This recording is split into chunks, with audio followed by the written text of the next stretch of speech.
Jovan Buha! Buha! Yo, I'm Jovan Buha, NBA reporter and analyst for Buha's Block, and welcome to another live show. The Lakers season has officially ended. The Lakers were swept on Tuesday night, May 12th, 2026, 115 to 110 by the Oklahoma City Thunder in Game 4. LA is swept for the first time since the 2023 Western Conference Finals against the Denver Nuggets. They gave Oklahoma City its first fourth quarter deficit of the postseason, which doesn't sound like much in the grand scheme of things, but this was a valiant effort from LA. They gave OKC everything they could give them tonight. They emptied the clip. They played heavy minutes. They gave everything in those minutes. Guys went out on their sword, on their shield. And it was just, we talked about it earlier today on Lakers Collective. We previewed Game 4, and Trevor asked, what did I want to see from this group? And I said I wanted to see the most competitive, of course, a win would be great to extend the series, but if not a win, at least the most competitive game of the series. And LA not letting go of the rope, and LA going down with a fight. And we saw that tonight. We saw their best third quarter performance of the series. They outscored OKC for the first time in the third quarter. They led going into the fourth quarter. And if not for a 6.5 minute stretch where they kind of forgot how to play basketball on both sides of the ball, OKC outscored them 17-0 going from the end of the first quarter, or starting with the second quarter, but the Lakers were scoreless over a 6.5 minute stretch with the final 18 seconds of the first quarter through the first 6:15 or so of the second quarter. If not for that stretch, the Lakers outplayed the Thunder going on nearly 42 minutes. That's not how basketball works. So the Lakers ended up losing this game by 5. OKC outscored them 6-0 to close the game and out executed them. And that was the difference tonight. But LA, all you could ask for from this group, given how shorthanded they were, I think in general in this matchup, but also specifically missing Luka Doncic, I think there's no shame in how the Lakers lost tonight. It would have been great to see them get a win and extend the season. And I think based on how much guys had to play tonight, how much guys left out on the court, it probably would have been a rough performance in Game 5, but would have been nice to see them get a win. That didn't happen. This OKC team is special. They're likely going to go back to back. But shout out to the chat. Shout out to the late night gang. Appreciate you guys for tuning in. And quickly, before we get into the game more and get into quick season recap, going to look ahead to the offseason for a moment, and then exit interviews happen tonight. So the way the Lakers do it is anyone who speaks post-game after the season has ended, that's their exit interview. So you could ask them about the game, you could ask them about the season, you could ask them about their future. And so all the players spoke tonight. And then tomorrow at 10 a.m. Pacific time, JJ Redick will address the media for a second time. He did address the media tonight. And then Rob Pelinka will also address the media. So that'll be more big picture, offseason, free agency, trade, draft, all that stuff coming up in the morning. So we'll be there for that at the Lakers practice facility. And then we'll be going live once that is over. So it typically goes, it's like a 30, 35 minute press conference. So I would assume it'll probably start a little late, and then it'll end up going until about 10:50, 10:55. I'll do some notes off that, and then go live with about probably 5 takeaways from that, and then go into the Q&A. But quickly, I just wanted to say thank you to all of you for watching and listening and liking, subscribing, commenting, sharing, joining the Discord, buying merch, becoming members. It has just meant the world to me. And, this was a scary leap for me, becoming independent. First time since I was in college that I did not work for a major media corporation, went straight out of school to Fox Sports, to ESPN, to The Athletic. And that was the first 11 years of my post-college work. And you guys made this leap possible with listening and watching and supporting. And so I hope you enjoyed the content this season. I hope you felt it was even a little bit more liberated, right? And I didn't have some of the same shackles or constraints. I went longer. I was a little bit more candid and able to share sometimes behind the scenes with how the sausage is made. And I just want to continue doing that and continue building this out. But just big shout out to the Late Night Gang. Big shout out to the chat, everyone watching, everybody listening. Even if you're a troll, even if you hate me, even if you hate my takes, even if you just are here to give me a hard time, thank you for watching and listening as well. But let's get into it. So Buha's big picture is a look back at an incredible season. And to me, this game was a microcosm of the Lakers season in terms of, like, just to me, that the word, and this was a common theme with JJ and several guys who spoke post game, like the word of the season was resiliency. Like, this group had so many ups and downs and twists and turns and different iterations of the group within the season. And even thinking about like the beginning of the season, like we knew LeBron was going to be out for, it was kind of a late announcement. It was right after media day. But once we knew LeBron was out, it seemed like he was going to miss at least the first couple weeks of the season. But even within that first week and a half of the season, you had Luka suffer an injury. You had Marcus suffer an injury. You had Gabe suffer an injury. You had Austin suffer an injury. Like, the Lakers at no point this season, or there's a couple points, but really, if you look at the primary projected rotation, they were never healthy. They were never right. It was always somebody out, somebody returning and on a minutes restriction. And we just never really saw this group at full strength. The closest we did was in March. And that was part of the stretch I was alluding to in terms of when they were healthy. And when they were healthy, this was a pretty good team that looked like a high 50s, if not potentially 61 team, if they were able to stay healthy for a full 82 game season. Now, there's certainly some things within this in terms of some of the players having injury histories and just also the roster construction maybe not lending itself to resting guys, or like they ran Luka and Austin into the ground at times this season. And I think that ultimately paid some form of a price later in the season, but with the injuries that they suffered. So I think LA, to me, like you're breaking down the season. I break it down into three parts. They had the 15-4 opening stretch, including a 7-game win streak, including LeBron returning during that stretch, during the win streak, and helping continue that win streak. A midseason malaise from December 1st through, I believe it's late February. I don't remember the exact date, but I want to say something like February 26th or somewhere thereabouts.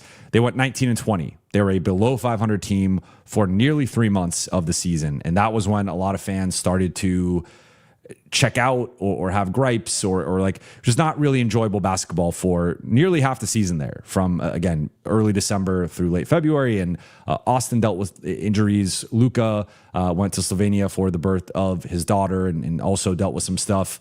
LeBron also was dealing with injuries, and then Marcus and Rui and just guy after guy was dealing with stuff, and that contributed to some degree to that 19-20 stretch. Then the Lakers find their footing coming off of arguably the worst stretch of the season, that 3-game losing streak where they lose to Boston on the Pat Riley statue ceremony unveiling. They lose to Orlando in that game where they just bobble the final possession offensively and don't really know what they're doing, and they don't get a great look off. Then they also have that close loss in Phoenix. And that was the low point of the season. That was when it just looked like they had this stretch of going 19-20 over nearly 40 games. And it was like, is this group ever going to put it together? At that point, they were 4-13 against teams with a 600 or better record, which meant that 4-13 essentially against the top 10 teams in the league. They had a slew of embarrassing losses. I think 11 of those 13 losses were by double figures. So it was like anytime they played a good team, they'd get their ass kicked. And for nearly 3 months, they were a 500, technically below 500 team. But then starting with that New York Knicks game in the beginning of March, Or they had that little stretch there with the wins over the Warriors and the Kings. They get right. They have the Nuggets lost. But then starting with that Knicks game, they really turn a major corner. They get healthy.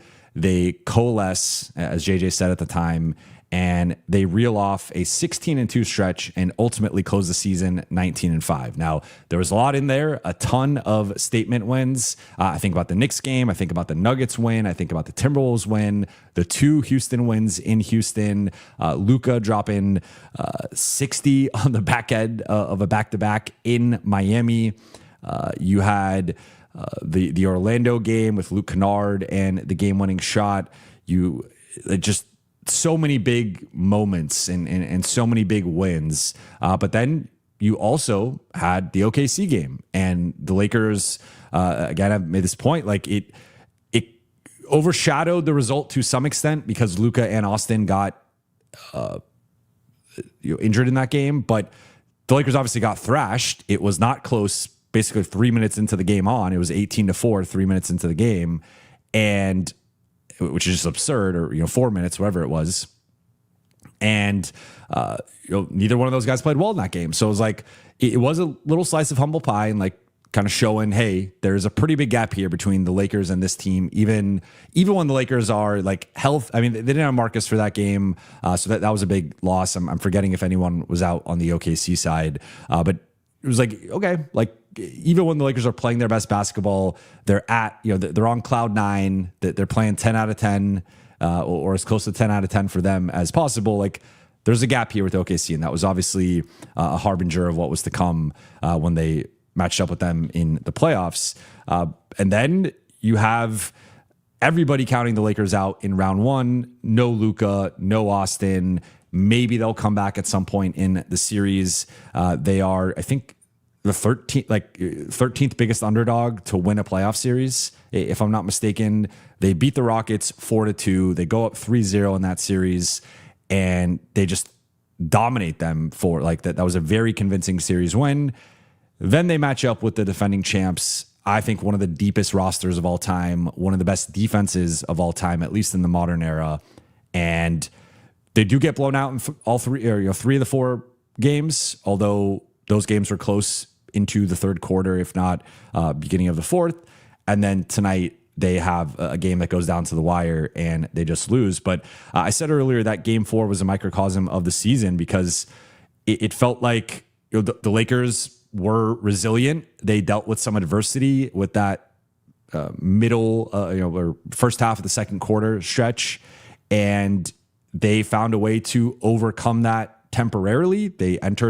They regained the lead. Like JJ said this after the game. He was like, there's 2 different points in the game where he's like, I've seen this movie before. This is JJ's 17th season, between 15 years as a player, 2 years as a coach. He's like, I've seen it before where the team down 3-0, at some point they just give up. They just let go of the rope. And it's like the other team punches them enough where they're just like, all right, it's over.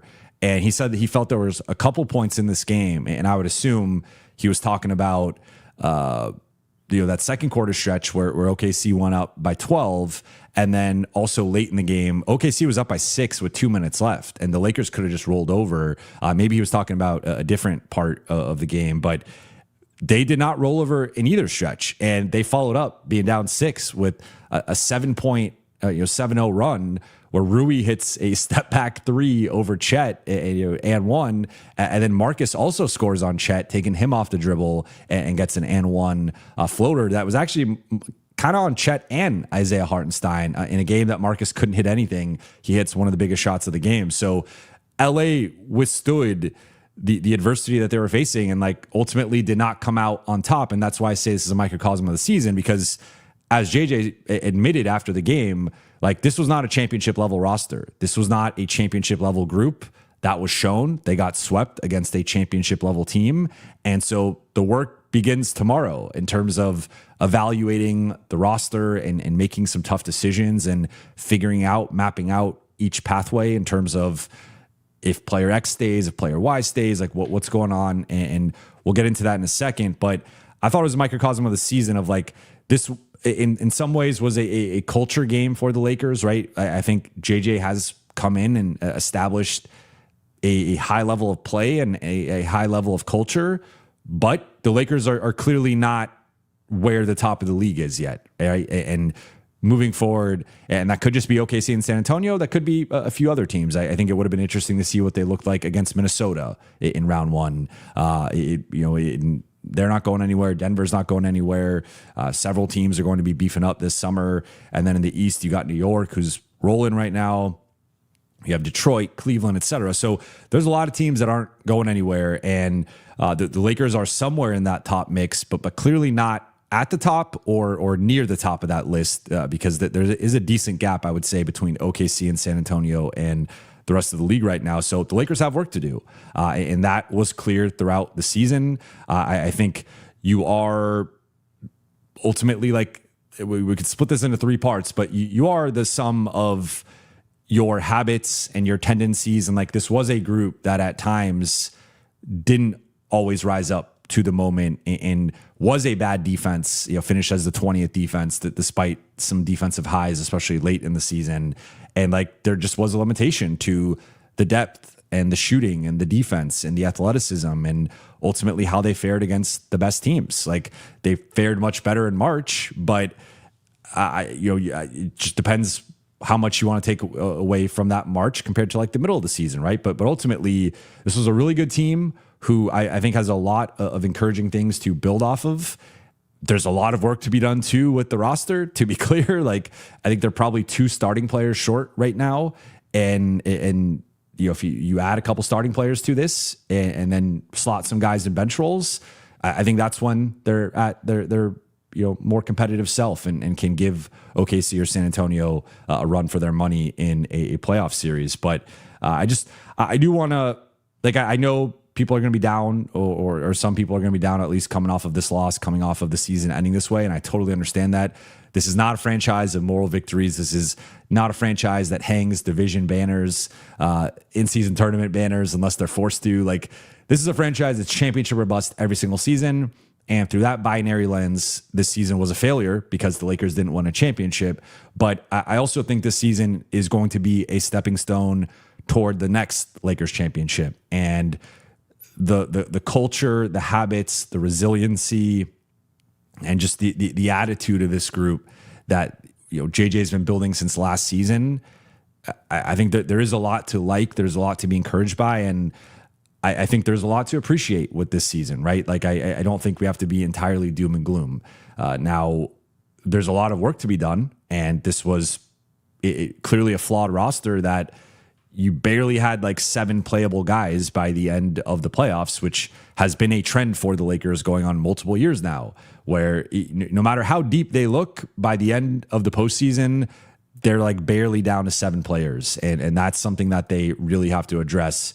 Whereas OKC can go deep in their bench, and you want to go too big, you want to go shooting big, you want to go defensive big, you want to go shooting lineup, you want to go defensive lineup, you want to go bigger with some wings, you want to go with guards. Like, OKC had everything in their bag. The Lakers had like a few options, and that was really it. And they had to play a certain style. And once again, Jackson Hayes ended up being their best option at the 5, which I think they're really going to have to address this summer.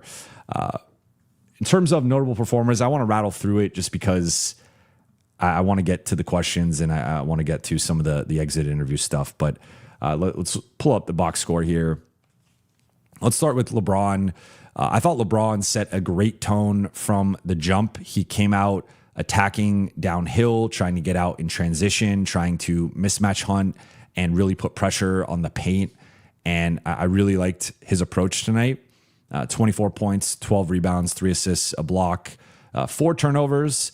And if you look at Austin, Marcus, and LeBron combined for 18 of LA's 19 turnovers. And I think they all, or all 3 of them had some just really gut punch turnovers and some egregious turnovers. Like they each had turnovers where it was just unforced errors, throwing the ball out of bounds, being a little overzealous or misreading a situation. LeBron had one late in the backcourt that was really costly, but Marcus had several of those, and Austin clearly, I mean, he led the team with 8. So some really rough turnovers tonight for the Lakers, which has been the story of the season in terms of their weakness against a certain caliber of defense, a certain caliber of ball pressure. This has been the Achilles heel for this group, or at least one of them. And that's something that they're going to have to figure out this offseason and next season. But LeBron, 8 of 18 from the floor, 2 for 6 on threes. So was 6 or 12 inside the arc, which by LeBron standards is like a little low, but better than it was in Game 3. 6 for 8 at the free throw line. So that was a series high in terms of free throw attempts for LeBron, and you really felt the physicality and the relentlessness to him. So I thought it was an awesome game. Like, again, the turnovers, and I think some of the late maybe boxing out stuff could have been a little bit better. But for a 41-year-old who had to go from being the number 3 option to all of a sudden being the number 1 option and really carry this group through that first round series and try to carry them against the defending champs with, I mean, I would have to say this might be the best defense LeBron has ever faced. I would put them at least in the top 3 of overall defenses LeBron has ever faced. And he's not doing this in his prime. He's doing this at 41. And he was still the Lakers' leading scorer for the series and really held up well, I think, overall. Like, we saw some of the limitations, particularly in Game 3 with his finishing at the rim, his finishing in the paint. But, I mean, LeBron is still an all-star level player. And as we will get to with his future and some of his comments post-game, like,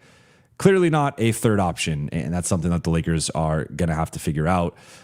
Austin, 27 points, 7 rebounds, 6 assists, 8 for 16 shooting, 3 for 7 on threes, 8 for 9 at the free throw line, 2 blocks, 8 turnovers, as aforementioned. I thought there was a lot to like with Austin tonight. This was, to me, not as good of a game as Game 2, but it was definitely his second best game of the series. And where I thought like Game 1 was a disaster and Game 3 was, I would say, a mixed bag, but certainly some negative elements with the shooting and getting into it with the refs and the defense and the turnovers. It was like, there was some, I thought the passing was really positive in that game. And he progressively started to figure out the defense a little bit more, but like, it wasn't, it was definitely not his best performance or comparable to games 2 and 4. Tonight, made some huge plays in the fourth, had that 3 over Caruso in the corner where Caruso forced him to pick up his dribble, but then Caruso also had 5 fouls, so he didn't want to foul, puts his arms down, and Austin leans in, creates a separation, and drains the 3 over him. Had a nice feed to Jackson off a sideline out of bounds play, and then also had a big stop and pivot jumper in the middle of the paint.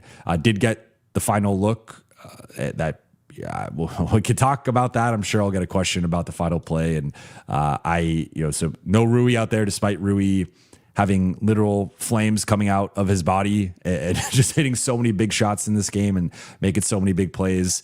I think there's certainly a political element to that of you wanted Luke out there because Luke is a better movement shooter than Rui. Like in terms of just coming off a screen, catching, rising, off balance, like that is more Luke's game than Rui's game. So I understood Luke being out there, and even Maxey, like Maxey's had a good screen that got Austin open. I think there's another question of like Rui should have been in there, in my opinion, for either LeBron or for Austin. Austin went 3 for 7 on threes. LeBron went 2 for 6.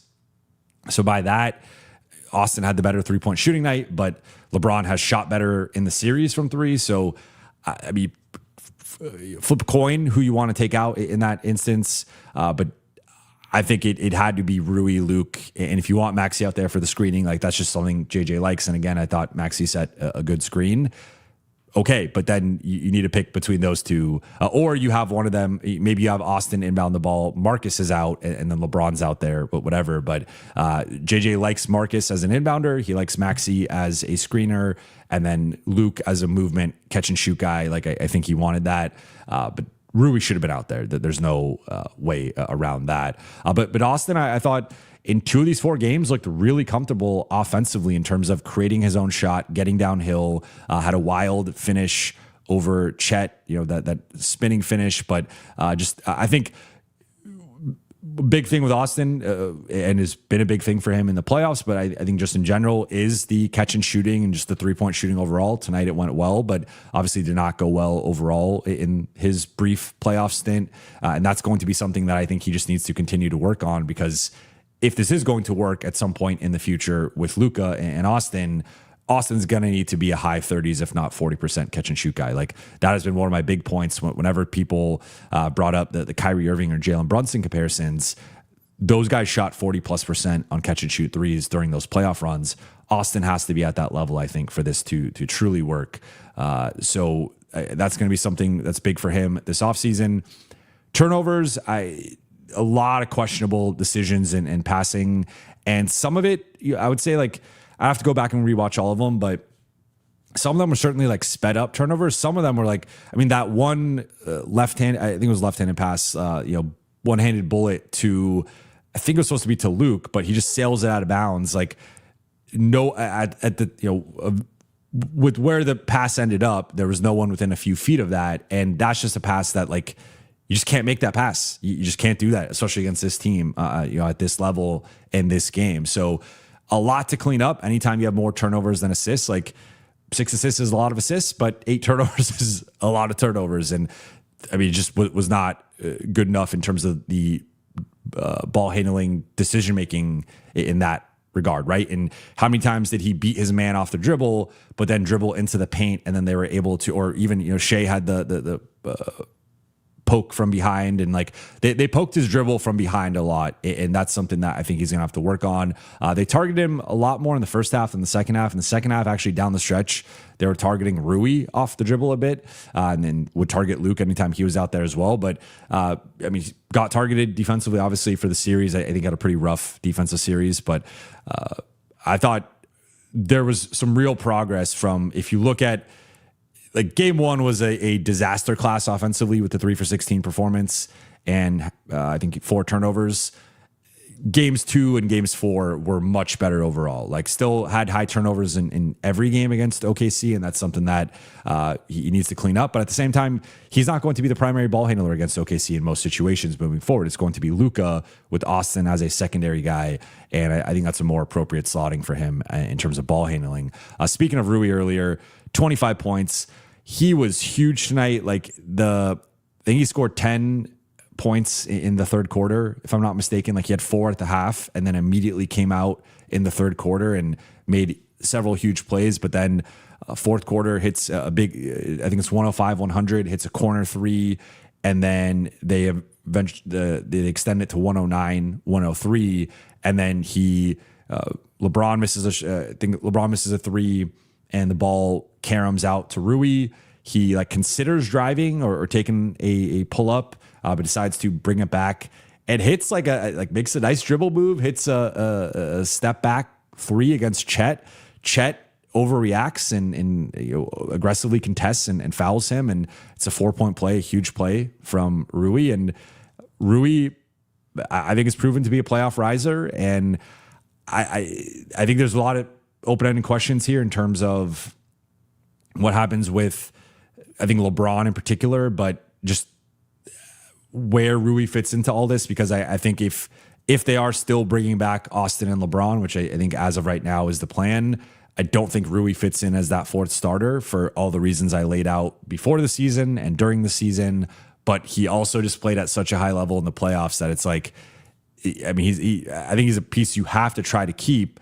I also don't know what that contract's going to look like now. And could that contract get back into that 18, 20, $22 million range? Like, maybe. Now, fortunately for the Lakers, there's not a lot of teams with cap space, but and that would make sense for Rui necessarily. But Chicago could Chicago throw a bag at Rui and feel like he fits in with some of their younger pieces? Like, who knows? So that's going to be a really interesting thing to monitor.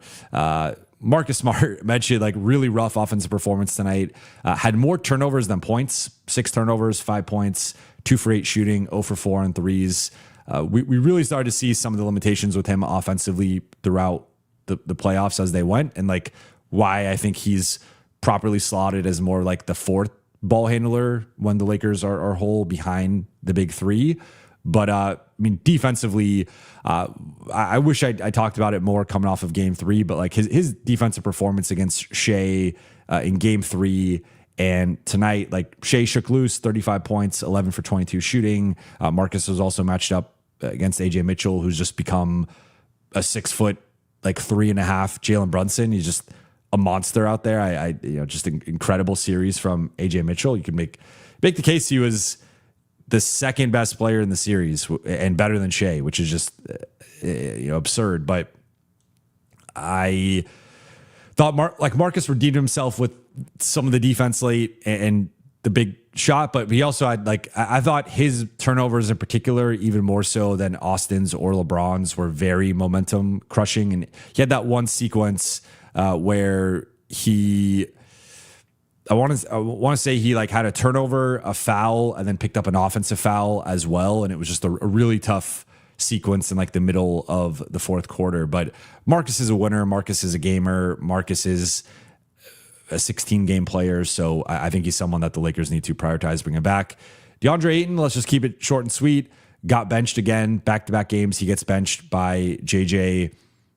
And yeah, I mean, just a really rough series for DeAndre. He ends up scoring in single digits in 2 of the 4 games, but for the series averages 7.3 points, shoots 45% from the floor, and averages just under 8 rebounds. I'm not even going to get into.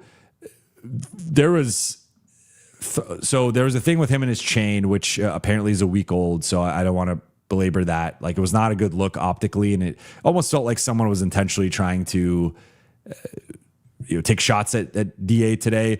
But then there was a fan who posted an Instagram today that DeAndre was hanging out with him, and he's like, this is why he's not playing well right now, because he's in the hood with me or something. And I don't know what, it was posted today. I don't know what that photo was taken, but that was not a good look. And someone else posted that he was playing 2K last night at midnight or maybe even later. And that was not a great look either. So there's a lot of different social media breadcrumbs that were kind of going at him today. And regardless of all of that, just did not play well in this series. And I think I made my stance clear on where the Lakers should be with that situation. And then Jackson, big shout out to Jackson. He stepped up in a huge way, played 27 minutes, 18 points, 5 rebounds, 3 offensive, 6 for 8 shooting, 6 for 6 free throws. I do think this could be a blueprint moving forward of seeing an energetic, above the rim big, what that could do against this OKC team and how that could fit in with the Lakers. And you add in Luka and his lob threat capabilities and the pressure that Austin and LeBron were able to put on the paint and on the rim and create for Jackson.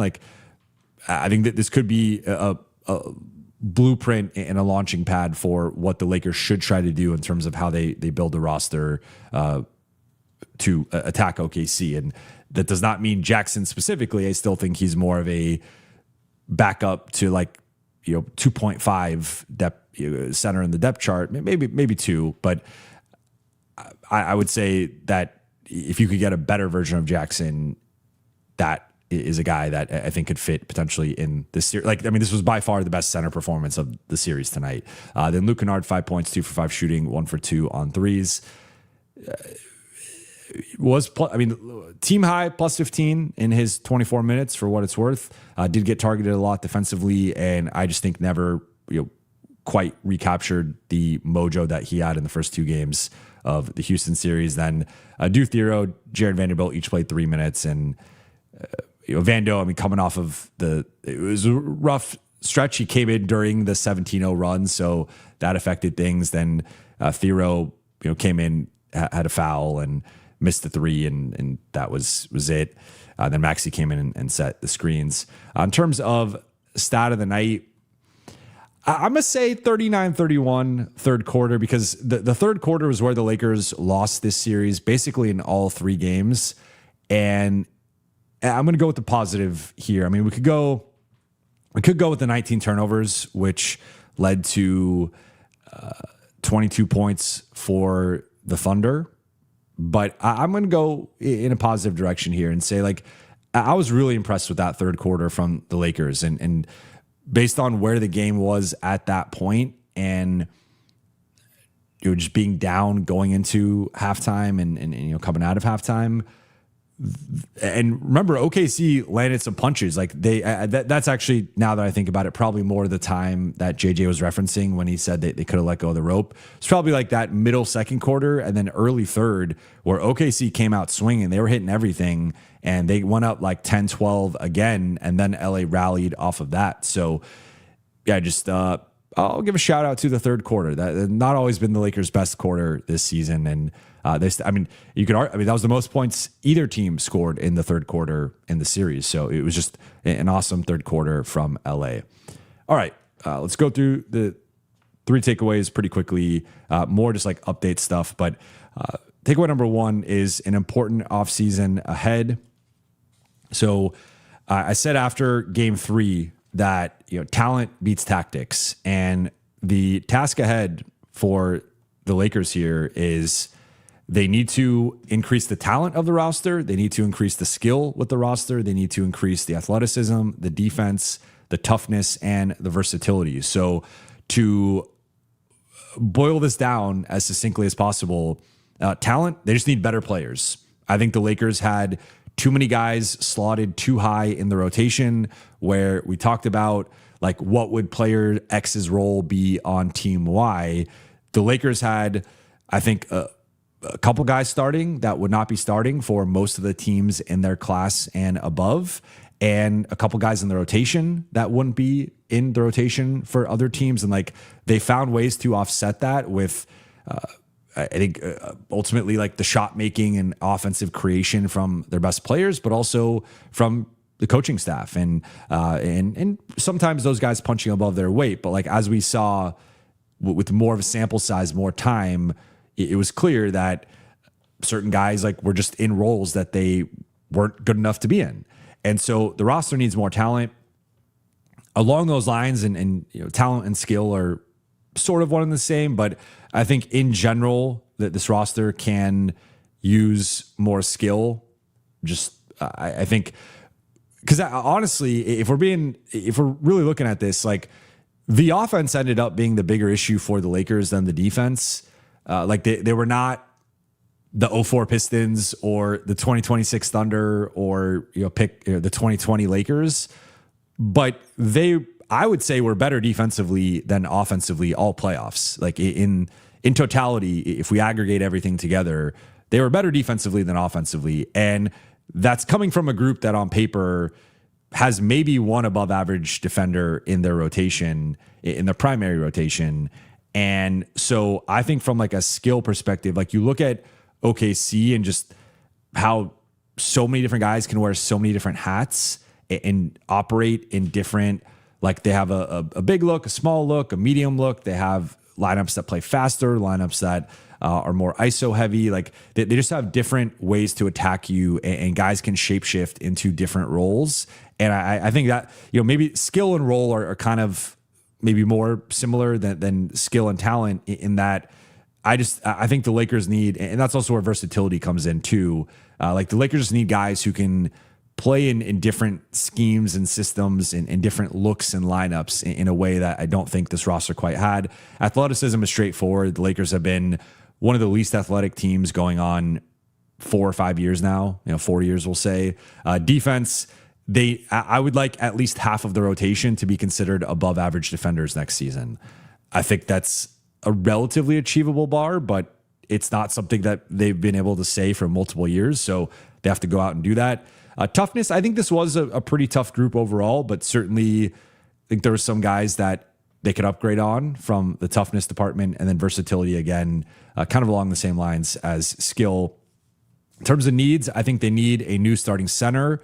I think ideally a new starting two-way wing that can move Marcus to a bench role and fit next to Luka, LeBron, and Austin. But right now between the two, I think it's more so just like whichever one is easier to acquire, I would prioritize that one. I do think the center position is really important though. And like maybe you can get away with a Mitchell Robinson or someone like that, but I would aim higher. I would go big fish hunting, honestly, with the centers and see what you could get. Then there's the whole, is LeBron back? And do you need a potential replacement? Is that Rui? Obviously, like completely different players and different skill sets, but like at least in terms of being the starting four, and then you obviously need to shapeshift your group with the starting five and the starting three. And I think they need better bench depth, definitely better, like spots 10 to 15. I would love to see this group look more like the 2020 group rather than the way they've looked the last few years, and just more versatility and flexibility with the rest of the group. I would hope that a year from now, when we're talking about the Lakers rotation, they can go 9 or 10 deep in the playoffs, and you don't feel like they're going to let go of the rope or everything's going to fall apart. Then takeaway number 2, this brings us to the exit interviews. Every Laker spoke after the game, including LeBron, Luka, Austin, etc. So LeBron's future. LeBron spoke, was asked multiple versions of questions about his future. And the big takeaways were he made it clear his future is very much up in the air. He has not decided if he's playing next season, and he has not decided if that's going to be in LA or elsewhere. He's going to take some time away from the game, take some time with his family, and recalibrate and really go through the process of talking to them, thinking about it himself. And he said that the two big things that he mentioned multiple times were, and he said this the last several years because this has been obviously a topic coming out of each of the last few seasons. Like big thing is just going to be how much he still enjoys the mental process and preparation. He talked about he gets the games 5.5 hours early. He gets to practice 3 hours early. Is he still going to want to do that? Is he still going to want to put in the work and put in the time and go through his arduous process of maintaining his body at a certain level? He said like that's probably the biggest thing. But then secondary thing, and still up there, is going to be competing for championships. And if he feels like he's in a situation where he can compete for a championship. So there has been some of the recent ESPN reporting about LeBron, once again, kind of looking at the Lakers and like, are they going to be a championship level roster next year? So that seems to be factoring in here to some degree, at least based on his public comments. He did reference being a third option, and that being the first time in his basketball career entirely, like his whole life, he had never been a third option outside of that brief stretch that he was in the season. And that, that was a major adjustment for him, but he felt like he thrived in that role. And then he obviously got thrust back into being a number one and then thrived in that role as well. And just overall still has a lot more left in the tank. I mean, it's clear like LeBron can play for several more years if he so chooses. It's just a matter of how much longer he wants to play and where he wants to play. But we'll obviously get some more insight tomorrow from Rob and JJ, and then I'm sure there'll be more to talk about on that front. And takeaway number 3, Luka Doncic update. So Luka spoke to the media for the second time since his injury, and the second time since he spoke earlier in the series. He announced right before his press conference that he will not be playing for the Slovenian national team this summer, which had become this hypothetical that some fans were already getting upset about of, well, if he plays for Slovenia, this or that, or, well, he's not going to. And he said that he's going to prioritize seeing his daughters. He's obviously going through a custody battle right now, and that his priority this summer is going to be going out to Slovenia to see them, and then also focusing on resting and recovering. He did give us an update that he's still only been doing the running and the shooting and some movement stuff, but that he was 1 to 2 weeks away from ramping up and starting contact and being able to do more advanced stuff on the court. So even if the Lakers had somehow found a way to win this series or like extend it to 7, unlikely Luka would have been back for a game 7. And it seems like maybe like middle of the conference finals would have been like the earliest based on his timetable. But with all that said, let's get into the super chats, the Q&A. Shout out to the late night gang. Appreciate you all. First one from LA824.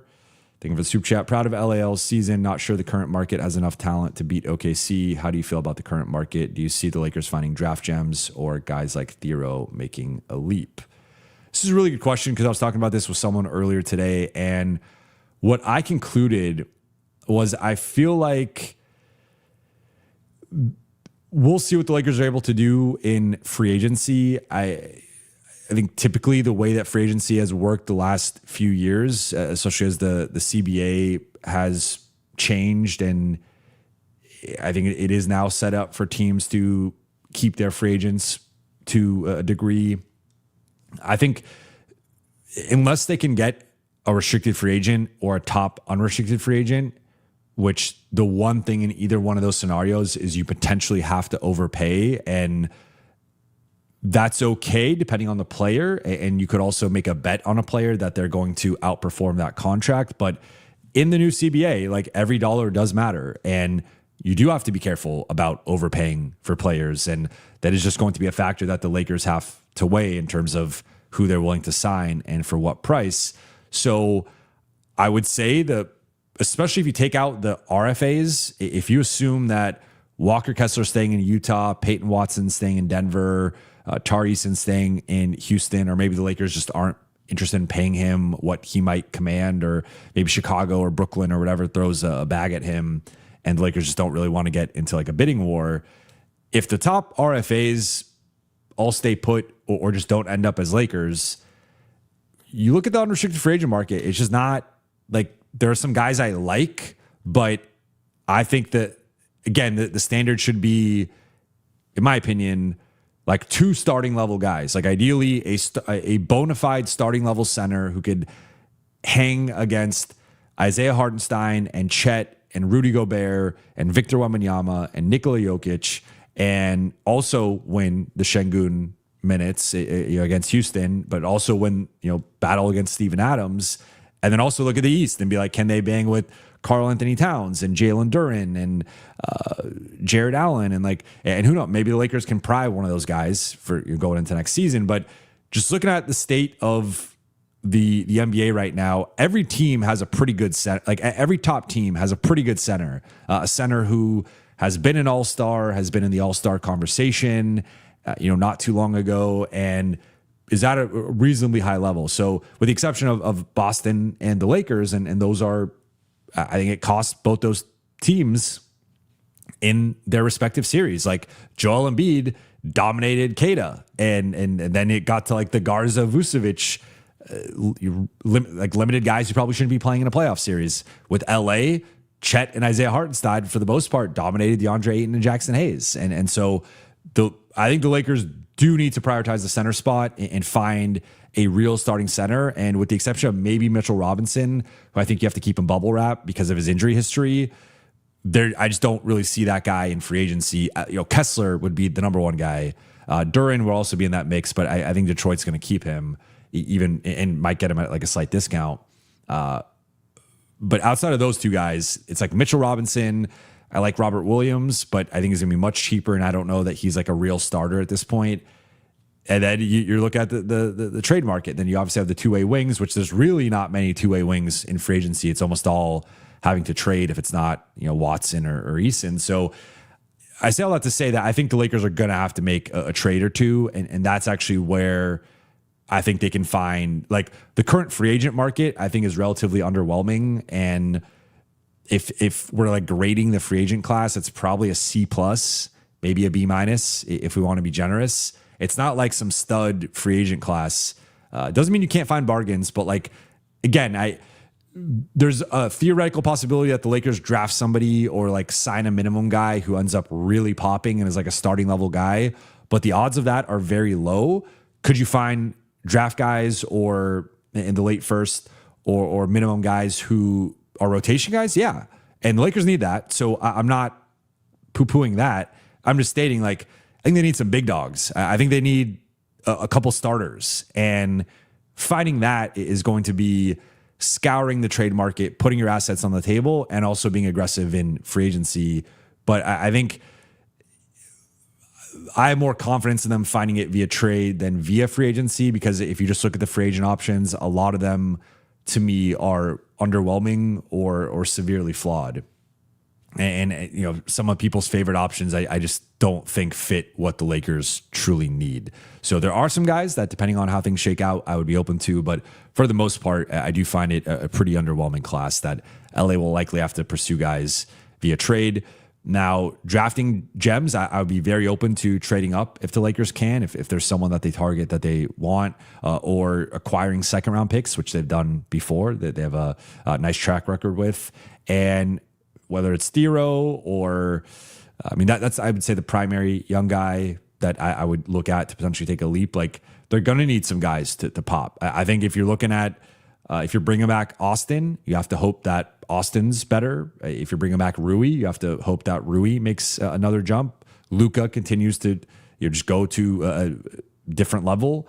And then obviously some of the younger guys in the rotation as well. If you're bringing back Jake, you got to hope that he has a much better shooting in an offensive season than he did this season.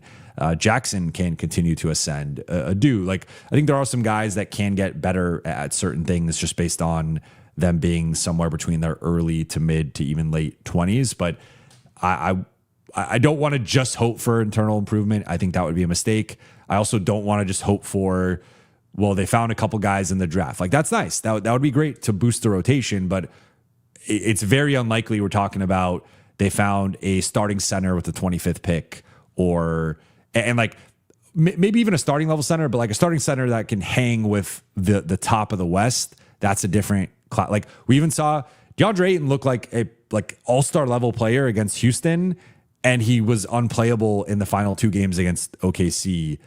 That shows you the gap there of, you could even look good against like the middle of the West or the middle of the league, which Houston, I would say, is like an upper middle team. But the gap between like that caliber of opponent to again, look at what the OKC did to the Lakers. I think they do. I think it's like 25 plus every game against Houston. I think that would have been a mess for Houston. But I don't feel great about the current market, to be completely honest. I think the Lakers are going to have to get really creative and be a little bit fortunate here. But I think the best version of the offseason is the Lakers nailing stuff in the trade market more so than even free agency. And that's the challenge ahead. Jamie, thank you for the super chat. Losing sucks, especially like that. It was a fun season, though. This team never quit. Post All-Star break was really fun. Upset the Rockets in round one. Some good moments. Yeah, a lot more positivity than I was expecting, but I'm pleasantly surprised by that. And I'm glad people are keeping a proper perspective. And yeah, post All-Star break, I got to say that stretch, the 16-2 stretch was,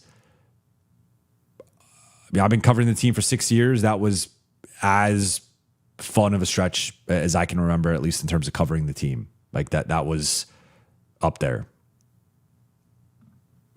Jamie, again, thank you for the super chat. Now that the season is officially over, can we get your early ideal offseason for LA guys to re-sign their money, free agency pickups, trades, etc.? Yes, I will be doing plenty of deep dives into the offseason stuff. I would say quickly, I won't. I'll save the money pickups and trades for future content. But I will say, like, quickly in terms of where I'm at with the free agents, if we pull it up here, let's look at we look at 2026, 27. I'm going to pull up Spot Track. So here's LA's cap sheet. You have Luka. Quickly on the books, Luka 49.5. That's an estimate. They don't have the exact number yet, depending on the final cap number. Austin 14.9 player option. He's going to reject that. He's going to become a free agent. Vandale 12.4. DA 8.1 player option. I think at this point he's probably going to pick it up, but maybe the Lakers tell him he's going to be a backup next year at best, and he decides to try and be a starter somewhere else. Jake at 6. Marcus 5.4, he'll player option. He'll reject that. He'll enter free agency. Dalton 4.2, Nick Smith 2.5, team option, which I would assume they end up rejecting and go in a different direction. Bronny 2.3, with I think it's a 1.1 million or 1.2 million, $1.2 million dollar guarantee. So he is, you can waive Bronny, but he still is on the books for 1.2, and then a Adu Thero making just under 2.2. So quickly here, I mean, Luka obviously got to be on the team and not go anywhere. Austin, if I'm the Lakers, I try to re-sign Austin somewhere in the AAV, as in annual average value, in the mid 30s. I think I would go, if Austin can find a way to create more of a market or get a strong suitor that threatens to poach him from the Lakers, I think I'd be willing to go up into the high 30s from an AAV perspective. But from the Lakers perspective, I think a win for them would be something in the mid 30s. And from Austin, I think anything in the high 30s or obviously the max, but I don't at this point see him getting the max. Vando, I think you need to move on from. It's just objectively a bad contract. I think if Vando, with the exception of 2023 when he re-signed or signed the extension, in 2024, 2025, and now, he would have been a minimum player in all three off seasons. I think the Lakers need to move on from his contract, if only because JJ just does not value Vando and does not view him as an every night rotation guy. And so it's like, you have this guy making double-digit millions that your coach doesn't fully trust or believe in. I think they have to attach an asset and get off Vando's contract. DA, I think it's really simple. I would not want him back. If he opts out, it's sayonara. If he opts in, you try to trade him, try to attach him into a deal. And if not, then you just relegate him to being a backup center and just say, hey, dude, like, you were not consistent, anywhere near consistent enough, and at the highest level, you were basically unplayable. So you're a backup, and you can jockey with Jackson for the primary backup role. Jake, I think at this point I would try to move on from that contract, but I know the Lakers were high on Jake. He still is in his early 20s, so like I think there's or I guess he's 25, so he's not mid 20s. There's still a version of him that I think if he can become more confident offensively and shoot more consistently, could be a useful 9th or 10th man. But we're all also kind of wish casting that right now based on how the season went. So I wouldn't be surprised if the Lakers keep him, but I wouldn't. If I'm them, I would also look to explore potentially moving on there. Marcus is due for a raise. I think the Lakers need to keep him now. Maybe with the injury stuff, the age stuff, and some of the inefficiency at times in the playoffs, like maybe you can get that number a little bit lower, but I think it's going to come down to like years versus average annual value. DK, I would move off of. I think that's a no-brainer. Nick Smith, I would waive and move on from. Bronny, that one's tough. I would probably want to see how he looks in Summer League before really making a call and like to continue to see progress from him. But that one, I also think to some degree will probably be tied to LeBron and his future. And if he's a Laker, I think Bronny will be back. If he's not a Laker, it doesn't mean Bronny's gone, but Bronny could potentially join LeBron elsewhere or just go in a different direction and be somewhere else. But I would tentatively lean toward him being on the roster, but I mean, they could also waive him, 1.2 million guaranteed. So that's not like too big of a number. And then Thero will be on the roster. In terms of the actual free agents, which we're looking at some of the old guys here. It's really, we'll skip.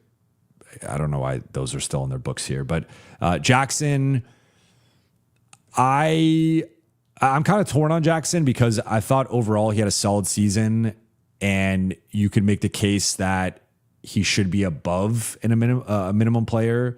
At the same time, there were points in both series where he looked unplayable, and I just think his defensive archetype in terms of being a subpar rebounder and an okay rim protector and like not really a post defender, there's just a limitation there, especially against, like, if you think about, he didn't look good against Şengün.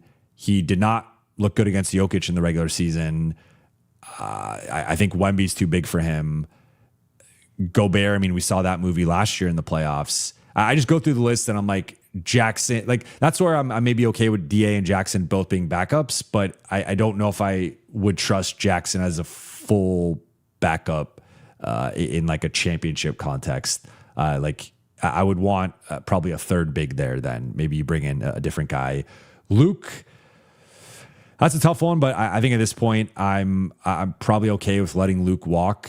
We'll always have game 1 and game 2, but of the Houston series, I just think kind of what I talked about around like going into the Houston series and around that, it was like the book on Luke has just been every situation he's been in, he eventually gets played off the floor because he's not confident enough offensively and doesn't shoot enough and isn't aggressive enough, and also is a defensive liability. And I thought we saw that play out in real ways where even tonight, game 3, you keep going game by game, like there's multiple shots per game he is turning down that, let's say like 2 to 4 shots per game he is turning down that he should be taking.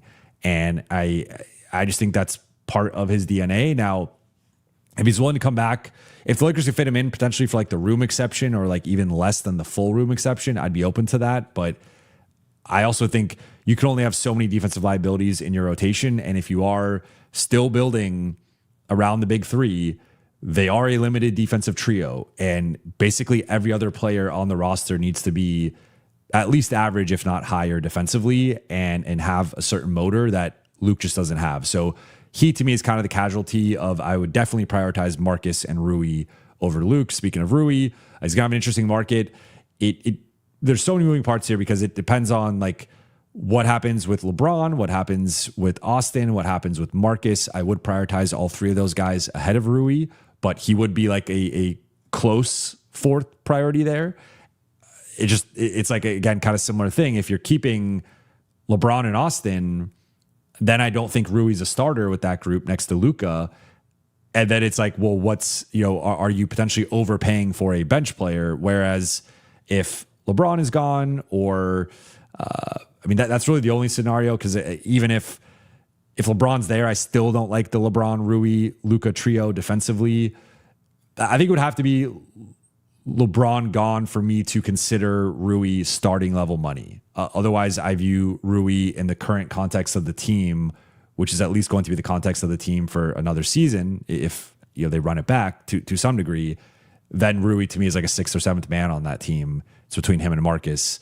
And at that point, I feel like it's more in the mid-teens, and I wouldn't want to go higher than that. Maxey, it's kind of a Luka call. Does Luka want him back on like the minimum? But I think with how many just limited roster spots the Lakers have, like I would probably move on in that scenario. And then LeBron, obviously, I think it's just going to come down to what he wants to do, and then also where's the sweet spot where it's a number that's low enough that keeps a certain amount of cap space for the Lakers, but it's not a low enough number to offend LeBron. And I don't know, my guesstimate has been somewhere in that 20 to 25 million range because it's above what any other team can pay him other than cap space teams. But who knows? Maybe that's too low. Maybe he'll go lower. Like, I don't know, but that's my read on all those guys. But I will be going much more into this in the coming days and weeks. Pinty, thank you for the super chat. Chet Holmgren, clear travel at his 111, 110 basket. Yeah, that's one of the, so some people have pushed back and been like, it looks like he lifted his foot, but he didn't. Like the one angle, there's, if you Zapruder film it, if you just watch it live and watch it from that angle, like the baseline angle, just normal speed, it does look like a travel. If you Zapruder film it and slow it down and go frame by frame, there's like a moment where his foot is kind of blocked and you just don't know if it's up or not. It like looks like the preceding clip before and after, it does look like it was up, but some are saying that it was just pivoting on the ball of his foot, right? Or, the front part of his foot. Yeah. I mean, that was a tough, like in the moment he's surrounded by multiple guys that they're swiping down on him. You could maybe make a counterpoint that like, did he get fouled on that play as well? But yeah, I mean, it looked like a travel. I'm not like, I don't think that's why the Lakers lost, but that obviously did not. I mean, that was a huge possession. So if that's called a travel, then the Lakers are up by 1 with, I forget how much time was left, but obviously it was, I think it was under a minute or around a minute, maybe a little bit more than a minute, but thereabouts. But yeah, I mean, it was, like, to be completely honest, I don't know if I think it was a travel or not. I have seen different angles that indicate different things, but I can see in the moment it did look like a travel, and that alone, obviously, if you're the ref calling that, like, you do wonder why they didn't call that. Sarah Talks Ball, thank you for the super chat. Great energy tonight, 26-27 chip year. Let's go. Yeah, I'm glad you mentioned this. The crowd was amazing tonight. The crowd was, I thought, the best crowd of the playoffs for the Lakers, and I know they've gotten flack from people, and even on the broadcast, which I feel like is a little, I don't know. I feel like the broadcast has been a little harsh on Laker fans and the home crowd, but yeah, let's get it next season. Connor Phillips, thank you for the super chat. Thanks for the great coverage this year, Jovan. Love following the team with you and this community. Excited for the future. Watch alongs 26-27 season. Yes, that I think it's like, I mean, remember I started doing playback at the beginning of the season, then playback immediately. I don't know if I cursed them. I was the bad luck charm, but I did like a few playbacks, and then all of a sudden they went out of business. So they could thank me for that. It was like the Jovan curse early in the season, where anytime I do a social clip on anything positive, immediately that thing would, go to shit immediately right after. Like I had like, oh, Rui's playing his best basketball of the season. Then like Rui starts struggling, or like the Lakers defense is turning a corner. I think that's ultimately like kind of a microcosm of the season in and of itself, with some of the ups and downs and inconsistency. But yeah, I mean, I'm open to doing watch alongs. I know like Trevor does it on Lakers Nation, just watching the box scores / like play by play or whatever. I could do that. I think that's less exciting than a playback, but if you guys are open to that, for sure.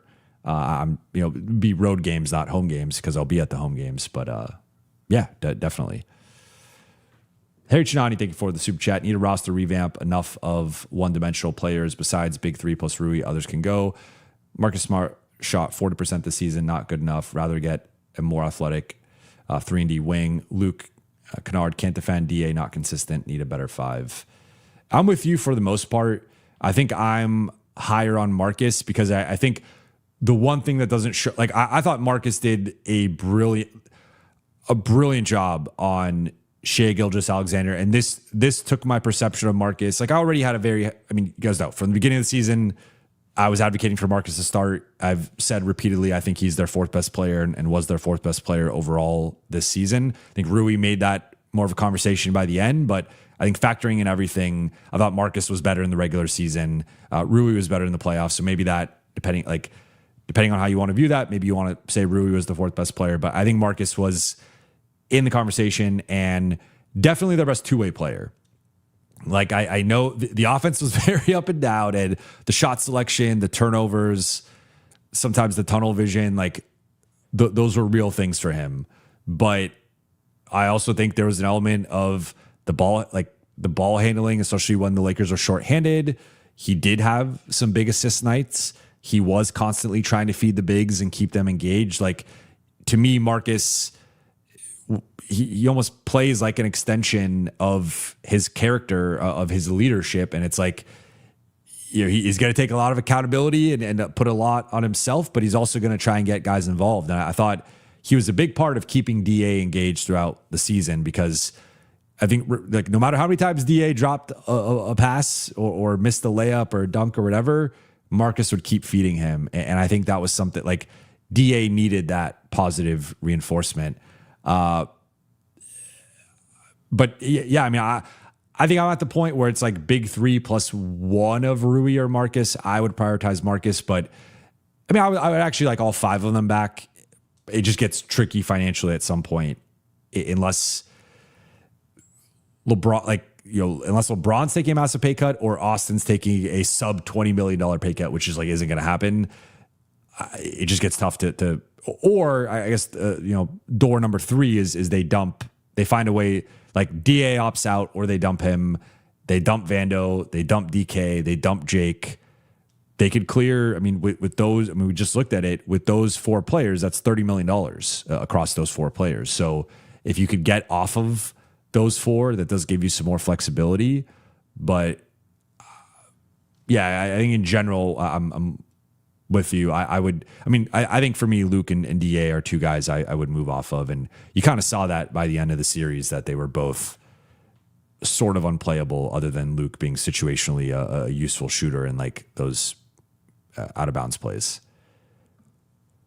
Zephyr, thank you for the super chat. Proud of the team. Weren't even supposed to be here. No Luka, no one believed. Clip empty. Cool to see you at the game. Big summertime incoming. Cool to see you too. Should be very proud of this team. They were not supposed to be here. Everybody counted them out, and they overachieved relative to the talent that they had and the projections, right? I think it would have been fascinating to see if Luka and Austin don't go down. I think this team is the 3 seed. I think they either win. I think they probably won one more game and tie Denver, and they end up being the 3 seed. That does put them on a collision course with Minnesota, who has looked pretty good. They obviously upset Denver, but then they are now 2-2 with San Antonio. I think part of that is related to Wemby getting ejected. Although, like, who knows how that game plays out if Wemby doesn't get ejected. But, yeah, so we'll never know what that alternate route would have been, but I think they would have been slight favorites over Minnesota. You also would have had a home court, and then you beat them, and we'll never know how they would have stacked up with San Antonio. I think San Antonio's looked pretty good, and they've weathered some adversity early as like a young group, young and experienced group. But who knows how that would look? So, yeah, there's an alternate reality where the Lakers end up staying healthy, and maybe they make the conference finals. And I think would have been a short series against OKC still, but at least you make the conference finals that way. But I think realistically probably would have lost to San Antonio in round 2. But in a way, like it still went a similar way, and it does feel like they did empty the clip. They did squeeze every ounce of juice out of the situation. And very big summer. This is the biggest summer again since at least 2021. James Michael Santiago, thank you for the super chat. Thanks for the season, Jovan and Late Night Gang, to a better 2027 season. Yes, sir. Thank you. Thank you for the super chat. Thank you for shouting out the Late Night Gang. And I'm excited for it. Peter, thank you for the super chat. Very late for me, but thank you for staying up late, first and foremost, but I'll continue here. But I want to thank you for your coverage this season of the NBA YouTubers. You are the most honest and upfront. That means the world to me. That is like exactly what I try to do. And I'm not afraid to be wrong. I'm not afraid to admit I'm wrong. I'm not afraid to change my opinion. And I am constantly trying to learn and grow and look at things from counterpoints and counter arguments. And I'm constantly like trying to update my opinions and takes and perspectives. And whether that's talking to people or looking at the numbers, watching film, or just as things go, or even listening to you guys and your feedback sometimes, and just what you guys are thinking and saying. Like I try to absorb all that and then form my perspective on that, right? And it's been really fun, and I can't wait to continue this. And I'll continue it right now, and I'm going to continue it tomorrow. I'm going to continue it the next day, and it's not going anywhere. But unfortunately, the season's over for the Lakers. And then Peter follows up. Hope you continue shows through NBA playoffs. Would be great. Yeah. So the plan right now, thanks for bringing this up, is going to be. So I'm doing obviously twice a week Lakers Collective. I'm going to be doing 2 episodes a week of Lakers. I'll probably do like one Q&A, and then one like Q&A or mailbag, and then I'll do a guest, and we'll hit on whatever's like the topic of the week and go through free agency, go through the draft, go through different whatever's percolating that week. And then I'm going to be going live at various points of the conference finals and especially finals. And so I will be covering the rest of the playoffs, however they unfold. And of course, we'll still touch, like, if you guys are in the chat and asking super chats about the Lakers, I will touch on all of that. But the plan, be more beyond the block with covering the conference finals and finals. And those will be like the nighttime shows, post game going live. But during the day, it'll be the Q&As and mailbags and guests. Gary Singh, thank you for the super chat. What money does Braun need to sign at to make sense? So it's a good question. I don't know on the LeBron side. I'm not going to pretend to know. I'm not going to speak for LeBron. So I don't know what number he would want or need. I would say from the Lakers side, it's really difficult to pay him anything more than $25 million. And it's not because he's not worth it. I think if this was an open market situation and if you had like any team with a remote amount of interest in, or, remotely interested in LeBron, have cap space, I think LeBron would go for more than $25 million. Now, would that be with the Lakers? I don't know, but I think the issue for LeBron and his current market is that you just look at the teams that have cap space right now, and he's not going to go to Chicago. He's not going to go to Brooklyn. He's not going to go to Utah. The Clippers might have some cap space. I don't think he's going to go to the Clippers. So it's like, where is Cleveland doesn't have cap space. New York doesn't have cap space. Golden State doesn't have cap space.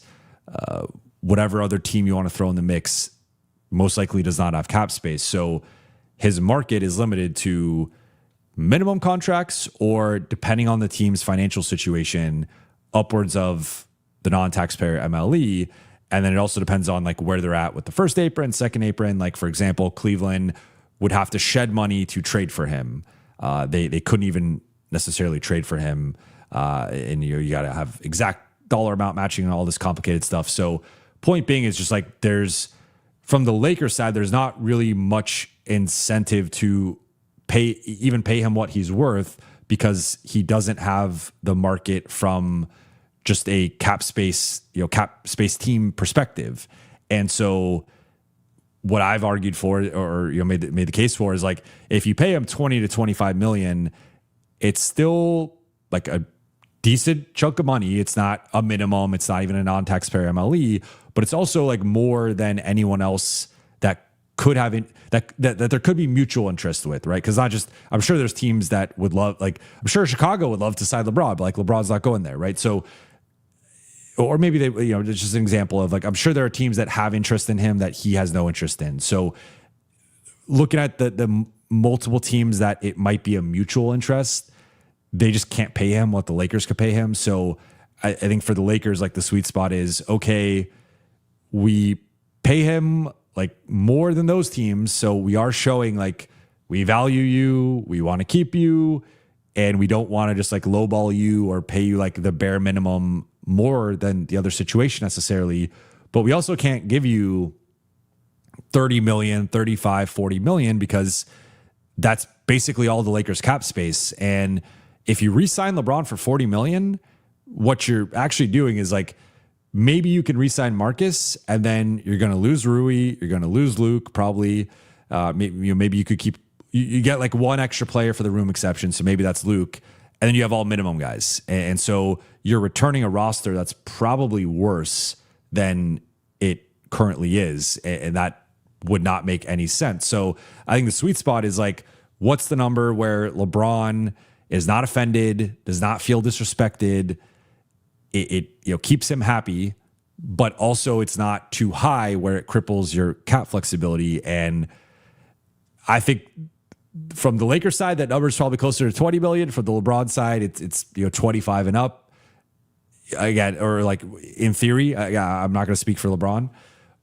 So like, can they, where's that number where it's the sweet spot, right? And I think there is some number, but I don't know exactly what that number is. So my guesstimate would be 20 to 25, but maybe some team clears a bunch of space and comes in and swoops and offers him more. That's within the realm of possibility. I'd say it's unlikely, but it's within the realm of possibility. Or maybe he takes a massive pay cut and is like, I'll play for the minimum or 5 million or 10 million or whatever.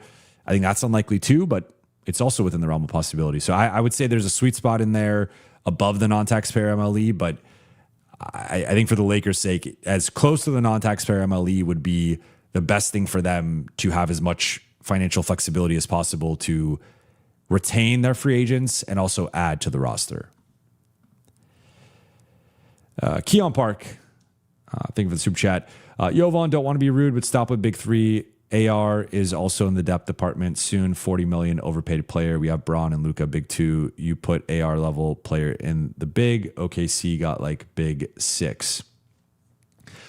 So people have taken offense with the big three moniker at various points this season. I'm not, you're not being rude. I'm not offended. Honestly, for me, it's more of just an easy way to say LeBron, Luka, and Austin rather than saying LeBron, Luka, and Austin. So it's just, big three. It's just two words. It's shorter. It's quippy. So that's why it's more of an offhand remark or moniker for those three rather than stating their names every time. I want to pump the brakes with, I think with Austin's contract, to me, it's a situation where like everybody has their opinion, right? Like you think 40 million is overpaid, and for some people they might think that's not, or that's appropriately paid or slightly overpaid or underpaid. Like everyone's got their take on Austin's contract, and I'm not here to sway your opinion or perspective or whatever. I just think we keep talking about Austin's contract as if he's getting the max or as if he's getting 40 plus million. And I don't know that that's necessarily the case. I think he's going to get above 30 million, and I think he's going to stay a Laker.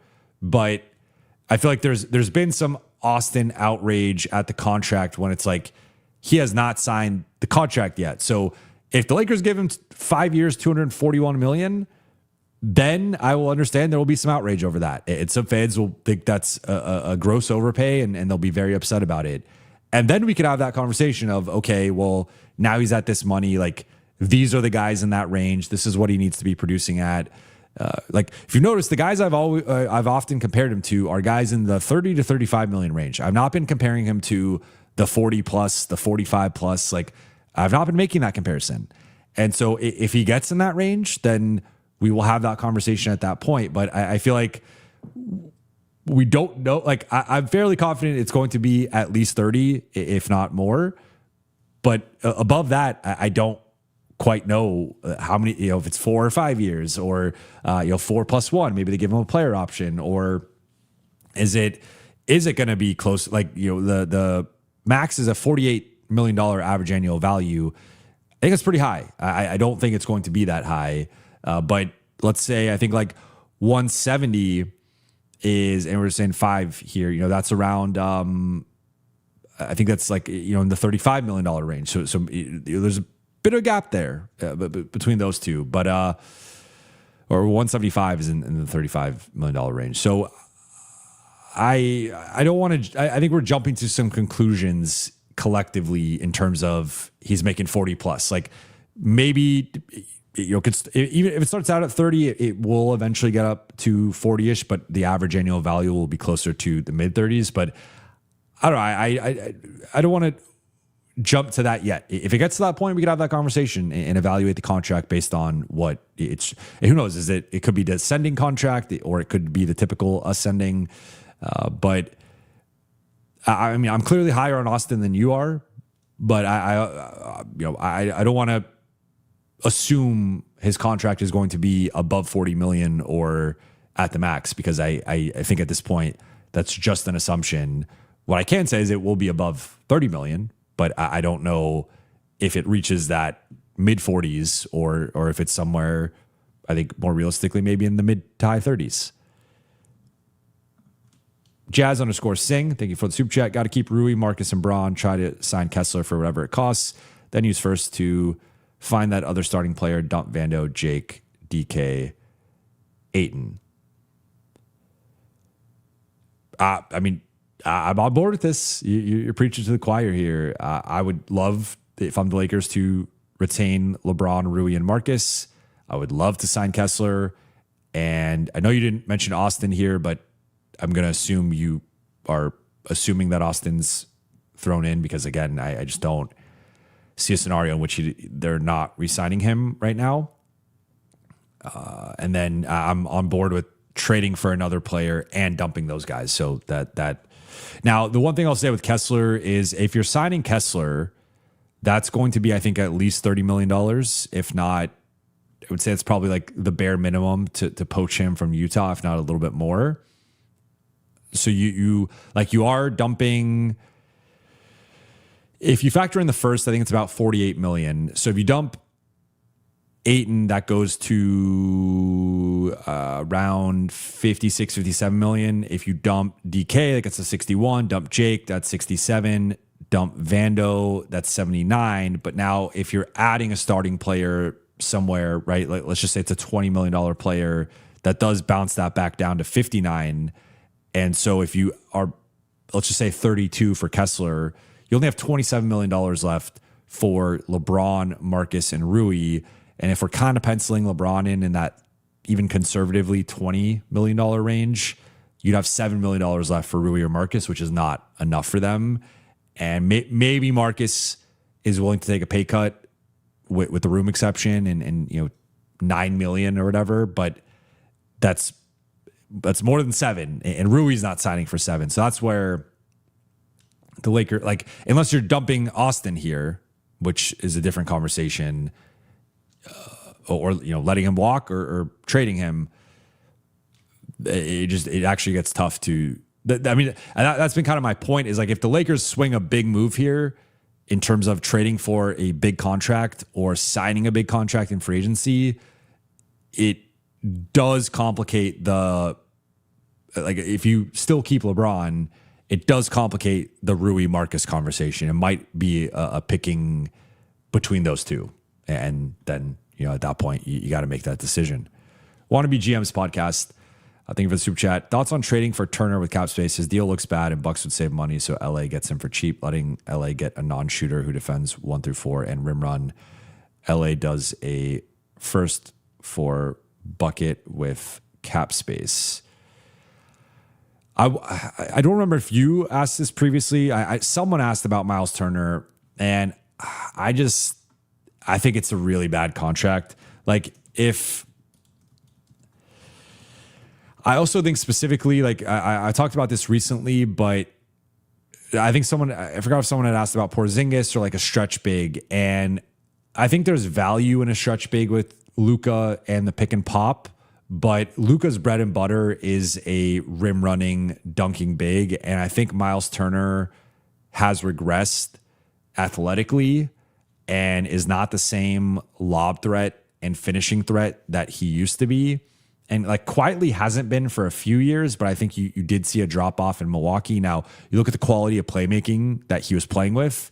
You can make the counterpoint like, hey, put him with Luka, put him with Austin, put him with LeBron.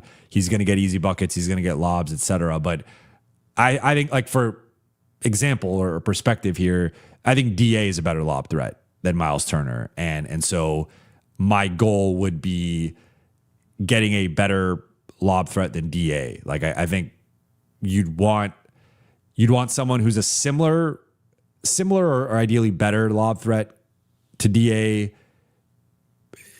similar rebounder, and then much better defender and rim protector. Now, I think Turner's probably better defensively overall, though. I mean, it's also tough because the Bucks situation was just so dysfunctional this year that I don't know how much, like he was the starting center in a group that made the finals, but they also played a much different style of play than the Lakers play. And Like maybe some Lakers bench groups can play that style, but the Lakers are not the Pacers, and Luka is not Tyrese Halliburton. Tyrese is not Luka. Like they're just much different floor generals and point guards and lead ball handlers. So I just think for me, my issue with Turner, not even like I would start with the contract. So he's making 26.6 this year, 27.9 next year, 29.1 player option. He'll pick that up.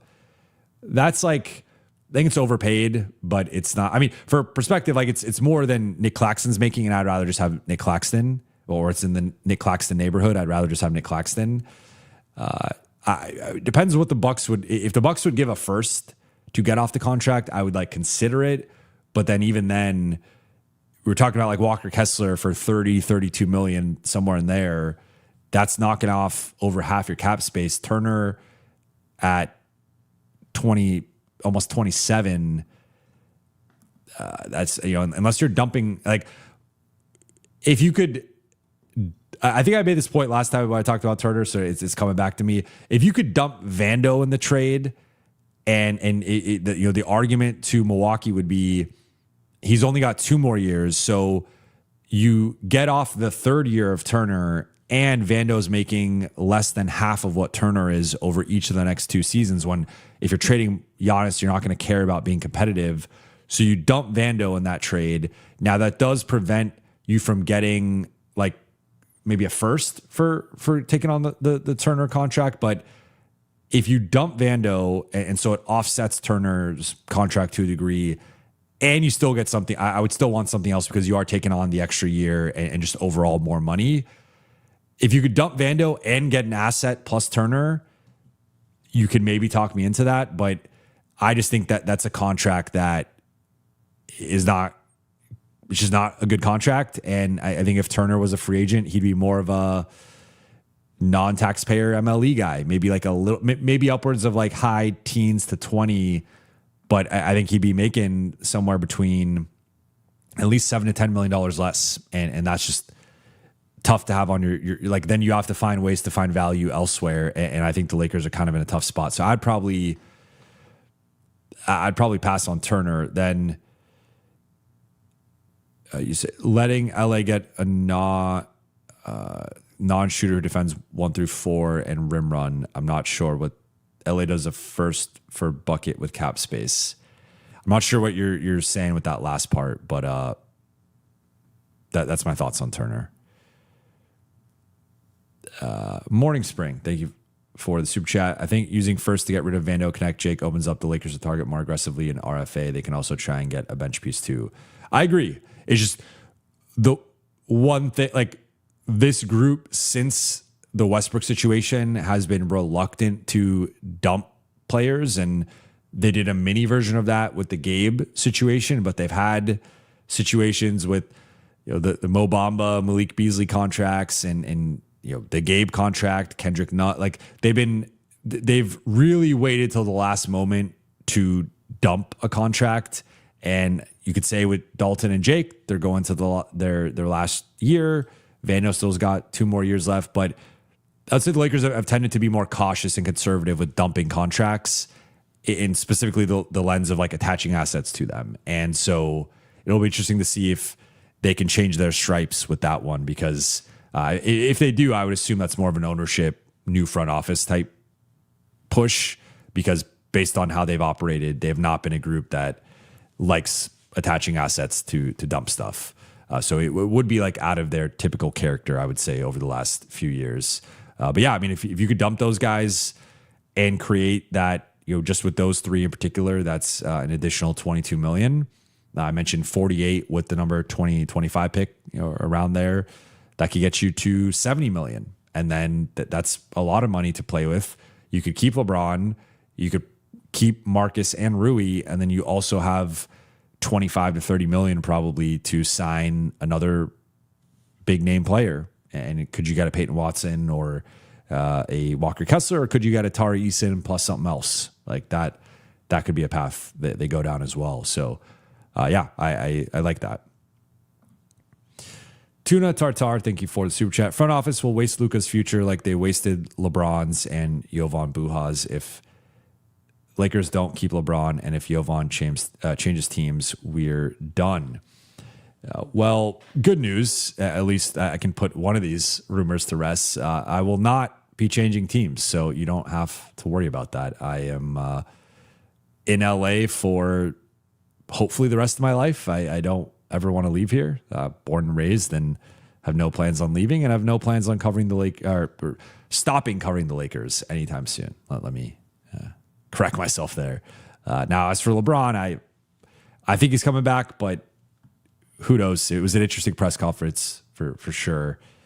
And a lot of pressure on LA to not waste Luka's future. Over East 2, thank you for the super chat. I think Jalen Duren would be a mistake. He's a tier above being outright bad on defense. Asar, Caden Holland prop him up. Kelly Oubre should be their first signing. Jared Allen should be available.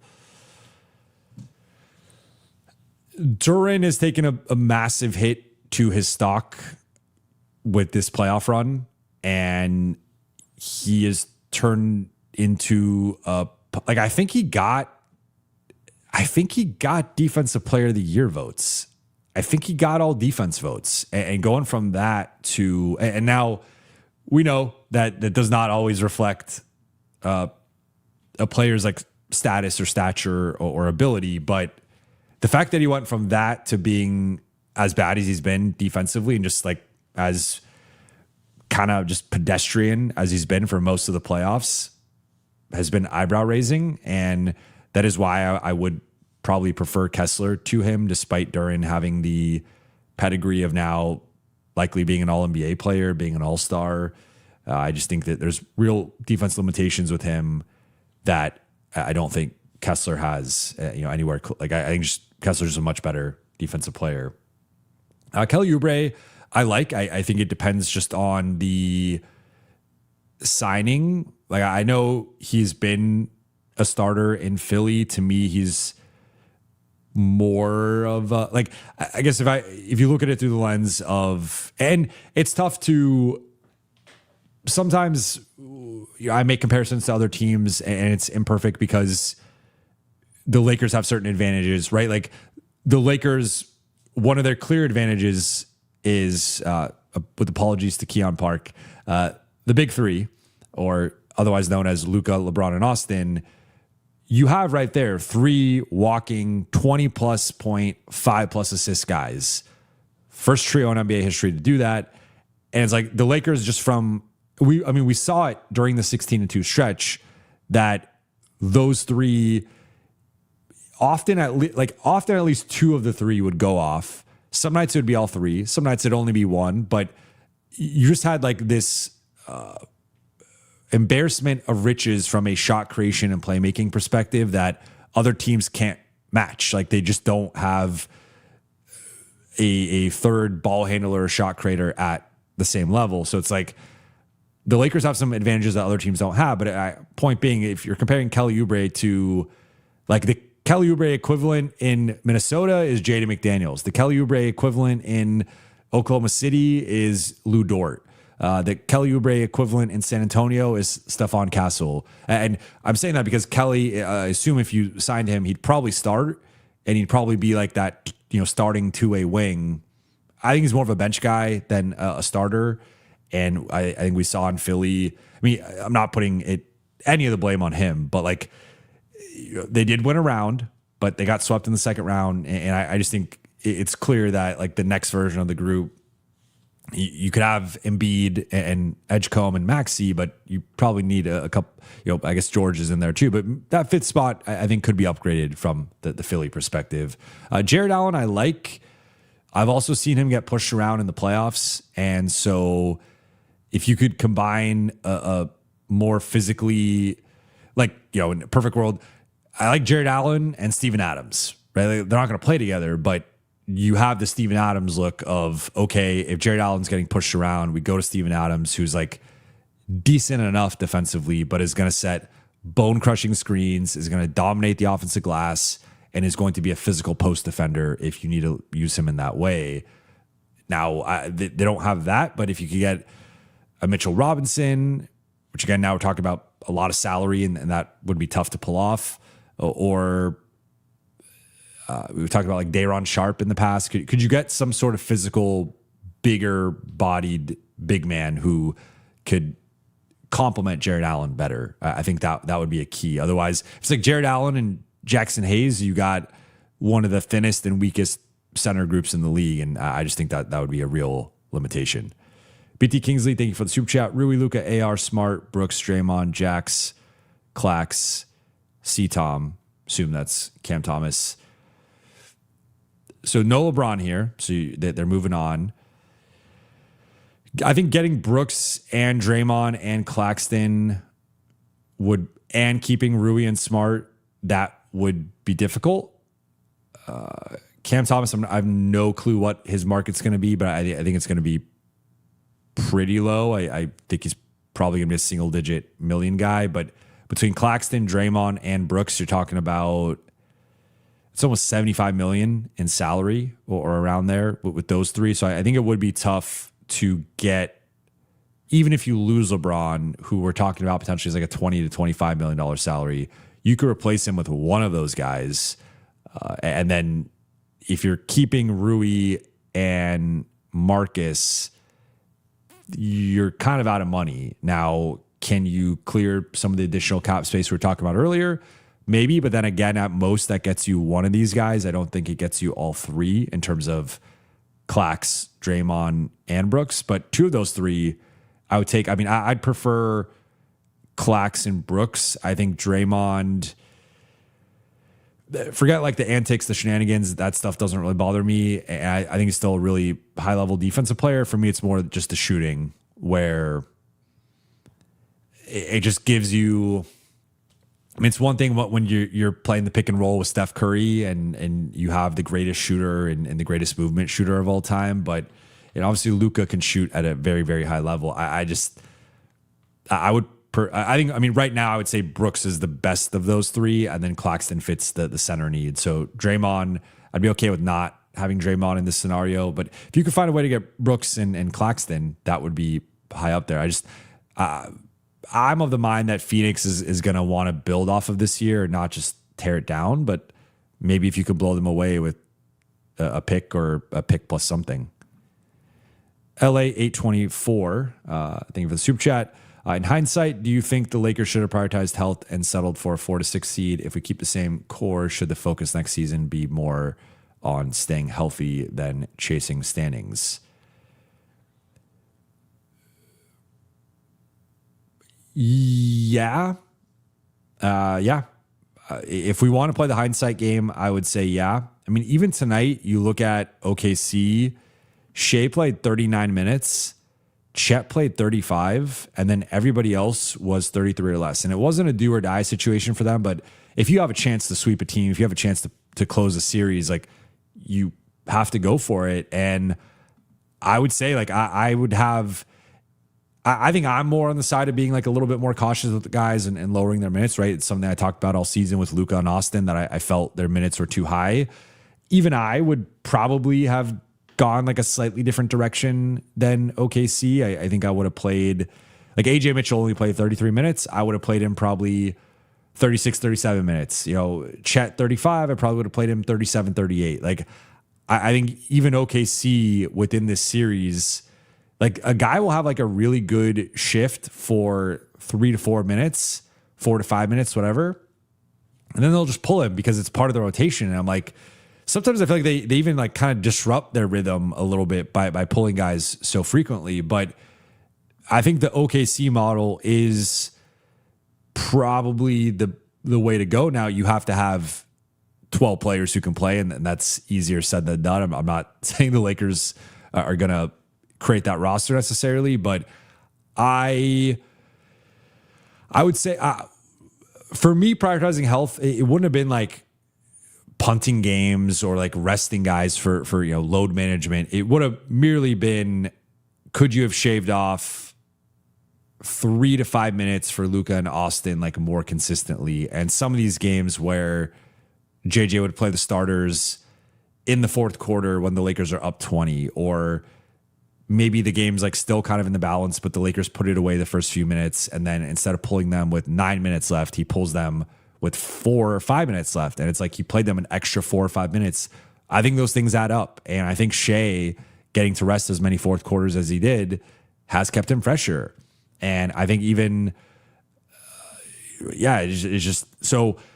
Again, I don't want to use I think OKC is an exception. They're not the blueprint. They're more so just an example of how it would be great to have things. That's more of a luxury than anything. But I mean, the Lakers ended up getting the 4 seed anyway because of the injury. Now they were chasing the 3 seed and they nearly got it, in part because of the strategy. Like I think there was something to JJ sort of emptied the clip in November, and it gave LA a boost and gave them a cushion to nearly still get the 3 seed, but end up at the 4, and they had all the tiebreakers against everybody. But I would say yes. Like I think JJ has gone a little bit too much. People were calling him JJ Thibodeau. I know that's in jest, but there's been a little bit too much of that. I would say if I had to nitpick one thing with JJ, or like my biggest gripe with JJ through his first 2 seasons has been the quick plug with the bench and really the over reliance on the starters and specifically the stars in terms of minutes. And so that would be, and look, we'll never know how much that contributed to Luka or Austin's injuries, but they did come off a stretch of playing 17 games in 31 days, and they were playing heavy minutes in that month, and it took a lot out of them physically. And then they immediately got injured. And I don't know how much of that's causation. I don't know how much that is correlation. Again, we'll never know. But I would say in general that I think they should be more cautious with the minutes next year. And it would be better to have Luka and Austin in the like 34, 35 range and not 37, 38, 39. Katja, thank you for the super chat. Do you think Ja Morant would be a good fit? I do not. And definitely not if you have Austin and Luka. If you're moving on from Austin, I think it becomes a slightly better fit, but ultimately Ja is a ball dominant, primary ball handling point guard that directly conflicts with Luka. He's also not like the best version of that archetype next to Luka, as I've referenced before. The Kyrie, the pre-New York Jalen Brunson, Austin at times this season when he was playing his best basketball, that player can also scale into an off-ball role and be a secondary playmaker and be a certain level of catch and shoot guy and spot up guy and shoot threes at a minimum, an above average, league average number, but ideally something elite in that like 40+%, which was key reasons why Dallas was able to play Brunson so much next to Luka, Kyrie so much next to Luka, and thrive, was because those guys were elite catch and shoot guys. Ja Morant is not an elite 3-point shooter. He's not an elite catch and shoot guy, and he's yet to really show that he can be a high level off ball player. So if you told me like Ja Morant, enters a different phase where like I could see Ja Morant having a second act in his career where he ends up being similar to what Derrick Rose was post injuries, where he was a high level bench player, bench scorer, and could be a 6 man of the year type candidate and lead bench units.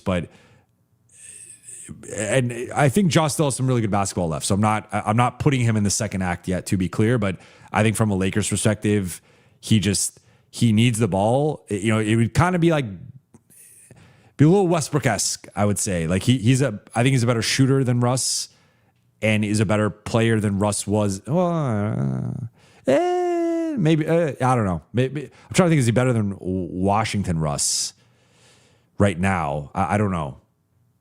Like maybe a higher ceiling, but lower floor. Maybe that's a fair way to characterize it. I just don't think he would fit with. Basically, I don't think he would fit with Luka. Like even putting Austin to the side, let's just say, like you're getting rid of Austin to take on Ja, which I think would be a mistake. But let's just say that's happening. I just don't think he's a good fit with Luka. Pleasers, thank you for the super chat. Shout out to Jovan Buha to stare at the camera multiple times and say that the Lakers advanced to the conference finals with a straight face. Thank you for the super chat. And Look, I think there was a world in which it was possible, but it would have had to have been them play. Like, it was not going to be against OKC. It would only be in the San Antonio realm, and it would have had to have been like playing their absolute best basketball. Even then, I would have favored San Antonio, but there was like a sliver of a chance. Harry Chinani, thank you for the super chat. Thank you for another great season, and congrats for your first season being full-time on your channel. There's so much I learned by listening to you. We'll forever support you. Thank you, Harry. I appreciate that. And I still owe you an email. I have not forgotten about that. So I need to respond to you ASAP. Rando, thank you for the super chat. Shout out Early Morning Gang. Shout out the early birds. I envy you. I can't do it. I've tried to be 5 a.m. club, 6 a.m. club, 7 a.m. club. It's just not how I'm wired. I really struggle to go to bed before midnight. So this job is kind of perfect for me. But breaking out the ghillie suit for Pelinka, keeping my scope on him all summer. Better not make one wrong move. Very interested to see how tomorrow's press conference goes and how I'm trying to think what would constitute a success for me in terms of I would love to hear them say they're going to be very aggressive in improving the roster and adding another big piece or two. And I think when people hear big piece, they immediately go to stars. That's not what I'm advocating for, and that's not what I think the Lakers should be advocating for or aspiring to do. I think it's again another starting level player, ideally two starting level players, and then you can figure out maybe you do sign the wing, but like or I don't know, you sign the earlier it was Kelly Oubre and it's like Oubre and Kessler or something like that, and it'd be tough to make the money work, but let's just say, and then you just go from there, and maybe Marcus Smart still outplays Kelly Oubre, and Kelly Oubre is a bench player, but you like two starting level players. I think that's like the minimum that the Lakers should be aspiring for, and I don't know if Rob's going to necessarily lay it out that clearly because that is kind of shots at some players on the team, but I would really like to not. I think the disaster scenario tomorrow would be them saying some version of "let's run it back." If only we had Luka, we would have won the series. We would have been a much more competitive series. Like we'd love to see what this group looks like fully healthy for a season. Like I don't want to hear any of that tomorrow. That would be really disappointing. User, thank you for the super chat. Kamara in a 3-team deal. Blazers might go for Giannis. Will Marcus take a pay cut and take the room MLE? Watson sounds more gettable. 4 years, 110, 115. So 110, 115 for Watson would be, you're talking roughly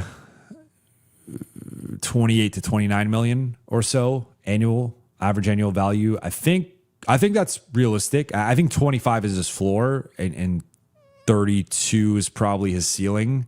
So somewhere in that 25 to 32 AAV range for Watson. So I think what you're floating out there is doable. But I just think if I'm Denver, with the season Christian Brown had and the season Cam Johnson had, and look, Watson was injured, right? But Watson, the full strength, fully healthy version of Watson is just a much better player than both those guys, at least based on this past season. And I would, if I'm Denver, I'm doing everything I can to keep him and flip one of those two. Kamara, it's still going to cost the Lakers.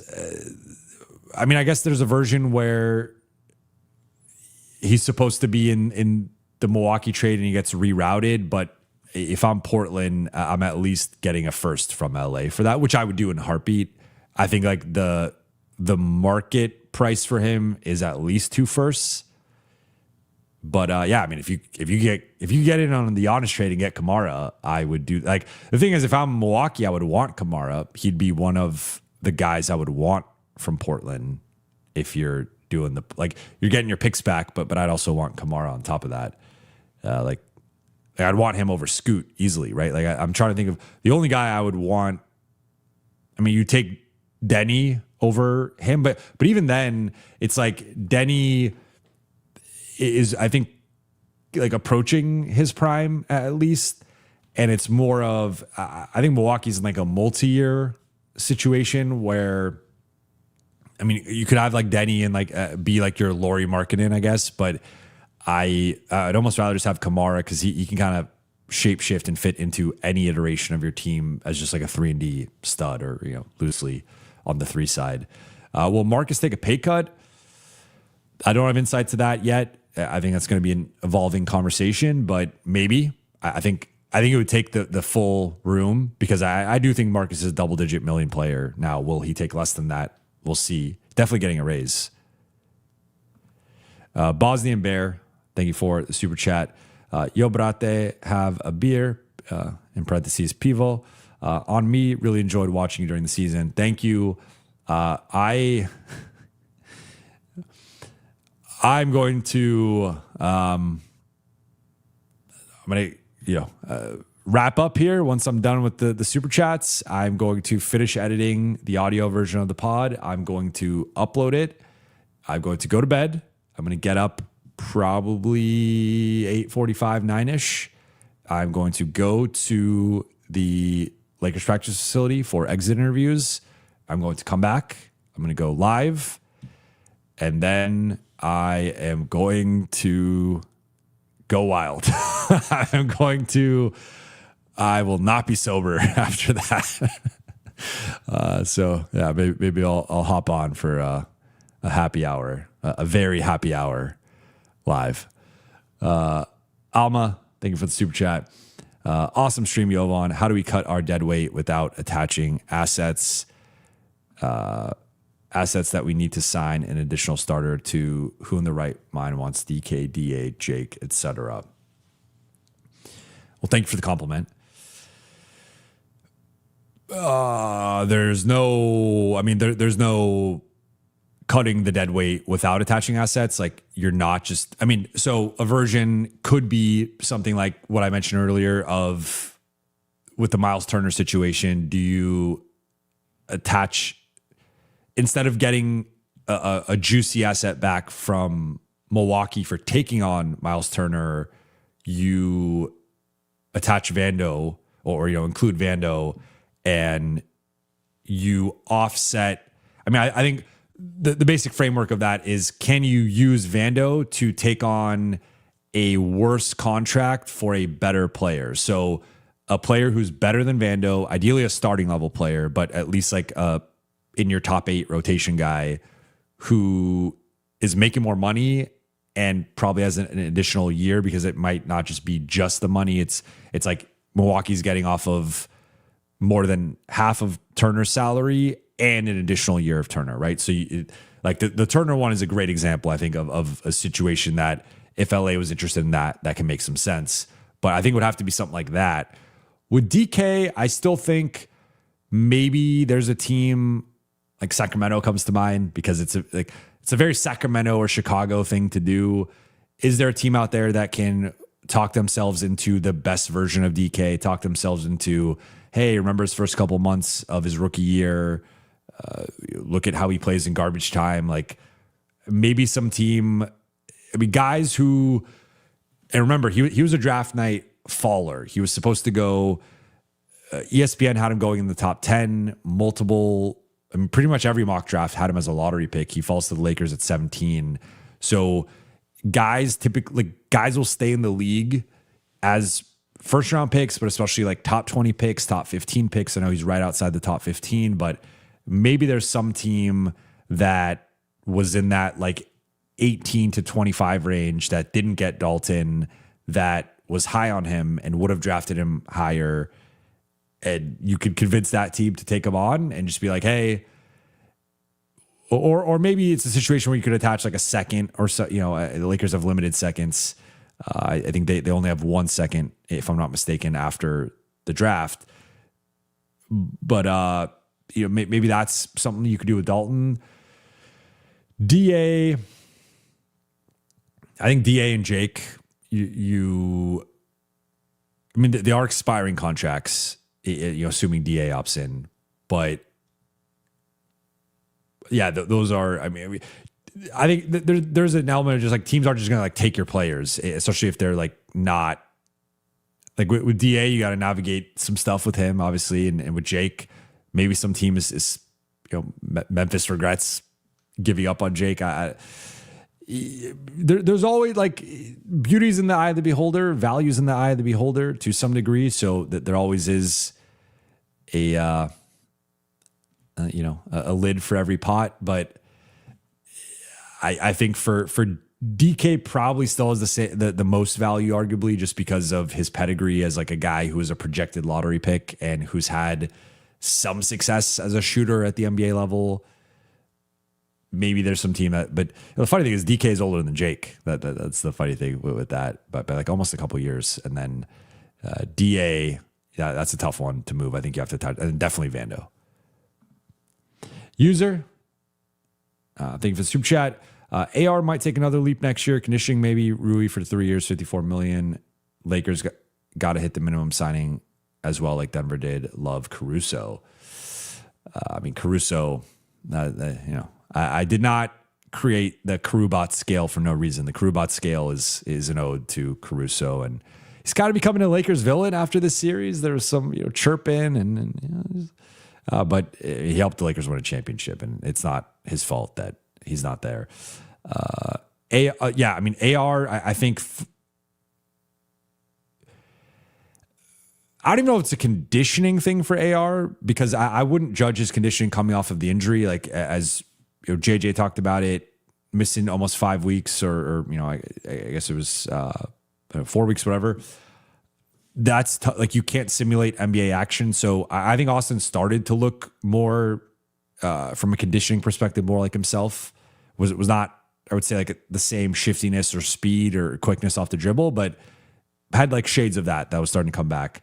I don't think it's conditioning with Austin. I think it's a combination of I think it's like strength and maybe core strength, but there is an element of, and maybe conditioning is related to this as well, but there's an element of I do think his body has broken down now in multiple seasons, and he's got it. And I don't think you put him in load management, but he is a guy whom you might just have to like limit.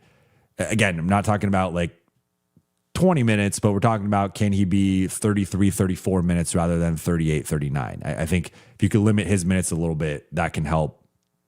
But I think there's a physical element with him that, again, maybe partly that's conditioning, but I almost say it's like strength and ability to absorb contact and blows time after time and like not have that lead to injuries. I think that's a big thing for him. And like also like maybe leg stamina, leg conditioning, leg stronger. Again, I kind of keep coming back to the strength, but I feel like his jumper has often deserted him late in the season, and that's an area he could be better. Rui for 3 years, $54 million. I think that's a fair contract, and that's the same contract he just got from the Lakers. Now, if you're keeping Marcus, if you're keeping LeBron, it does get, and you want to add someone, it does get tricky to fit that all in, but we'll see if they do. And yeah, they got to find their Tim Hardaway Jr., their Bruce Brown, those types of guys. They gotta nail it. King, thing of a super chat. Sucks to know now they knew Luka's season was over. Yeah. Theoretically, again, if the Lakers made the conference finals, he could have returned, I guess, at some point in that series. But yeah, it's interesting that they did not, because Luka just came out after the game and was like, there was a lot of stuff out there in the media, and ESPN had originally reported 4 to 6 weeks. He basically wanted that. He's like, I didn't want to talk to the media about when I was going to return. Like, they didn't know my MRI. Then they didn't know I was going to be out 8+ weeks. So it would have been nice to have gotten that update from the team. And maybe they, for competitive reasons, like just didn't want to say that. But I think for the fan base, for the media, for just everybody, it would have been nice to know, like, he's out the first 2 rounds, and that's okay. Like if he's out for the first 2 rounds, he's out the first 2 rounds. But then it did kind of set him up for a tough situation where there was a lack of clarity on his timetable. It was being reported as an earlier timetable, and then I think for some people he started to catch some flack. I saw Ric Flair went at him multiple times and was saying he should play through it and this and that. It's like, I think sometimes I've made this point before. I will continue to make it. I do think sometimes the lack of transparency with the Lakers and their injury situations leads to the player catching some heat. And I think it's more, it protects the organization more than it protects the player, in my opinion, because you had Kendrick Nunn day to day for an entire season. You had, Gabe Vincent's been dated, he was day to day for multiple notable injuries, like, Christian Wood. Like, there's just so many guys we could go through of the timetable was never transparent. And I think they have to do a better job with that moving forward. Like with Austin, it was 4 to 6 weeks and Austin beat it by day. And we knew what to expect. We could look at the calendar and be like, okay, if Austin comes back, it's going to be the end of April. That's like the earliest Austin can come back. That's when Austin came back. You knew what it was with Luka. I mean, he obviously got the treatment and there was some hope that maybe that could get him to come back a little bit earlier. But if the initial timetable was 8 weeks, they should have just come out and said 8+ weeks. And that would have taken heat off of Luka. It would have taken heat off of, like, it just would have been a collective breath for everybody to be like, okay, he's out the first 2 months or, the first 2 rounds. Let's see where the season goes. But instead it was this, is he going to return in the first round? Is he going to return in the second round? Even, based on the reporting that was out there, it seemed like there was some optimism he could return in this round, right? And so that was clearly not the case. He's a week to 2 weeks away from returning, as he said tonight. That means he would have missed the entire series. So that part's a little frustrating. Goat Bear, thank you for Goat Bert, excuse me. Thank you for the super chat. Thoughts on Brown replacing Barnes and expiring in San Antonio? That is really interesting. I had not thought about that possibility, but that would be really interesting. I think the immediate thing would be like, just from an experience perspective, that would be an infusion of leadership and know-how, and that would, I think, be a real positive in that sense. I think there's a physicality element with LeBron that would really help. Like I've talked about it before. I think if there's one weakness, in my opinion, with San Antonio within their roster, within their rotation, it's the fours are on the smaller side, and it is Harrison Barnes or Champagnie or Keldon Johnson, and those guys are all, I would say, more the size of threes. Like, Barnes and Johnson are, Barnes has evolved into being more of a four, right? And he's no longer the same athlete. He's a little bit slower. Keldon Johnson is strong and he, he's a little stocky, but he's 6'5", 6'6". So they're on the small, like for a team that has Wemby, that they're on the smaller side, honestly, at like most other positions, but especially at the four. And I think LeBron coming there would immediately help. He also would be protected defensively to a degree with Wemby and Castle and Harper and just their loaded defensive talent, and also guys who do a lot of the dirty work, like motor, athleticism, etc. So I think it'd be a natural fit. I think the one immediate thing that jumps out in terms of just navigating a difference between LeBron and Harrison Barnes is like Harrison Barnes is a lights out catch and shoot guy. LeBron had been a really good catch and shoot guy the last 2 years. He was not a good catch and shoot guy this year. He never quite got his 3-point shot to the same level it was the past 2 seasons. So I think there would be a question of like Harrison Barnes' role offensively is just space the floor and shoot threes and keep the ball moving. LeBron is obviously overqualified for that role, but it's also not like the best way to deploy him. Even if you want him to play that role, just him as a spot up shooter, he just was not like, maybe he goes back to being that level of shooter, and maybe this was just an off season, and LeBron has had some random off seasons with his shooting where he just isn't the same level of shooter, and then the next season he's back to being the same level of shooter. Maybe that's the case. I also think there's a question of just like usage and role. You have De'Aaron Fox, who's making over $50 million. You have Wemby, who's a consensus top 3 player in the league, or top 5, whatever. You also have Harper, who's developing. You have Castle, who's developing. So is LeBron, like, would LeBron come in and probably be the best on-ball player among that group? Like, yeah, you can make that case, but it's also, it would be interesting with the timeline of San Antonio of like they're very much in the now, but they're also in the future, and LeBron is very much in the now. So like, how does that affect potentially the on-ball reps and development for like a Castle or a Harper, who are the future of your franchise? Like that's its own kind of thing to figure out. But like, I mean, from a talent, like it's a major talent upgrade. I don't want to overthink that. It's a major skill upgrade. He's a much better player than Harrison Barnes.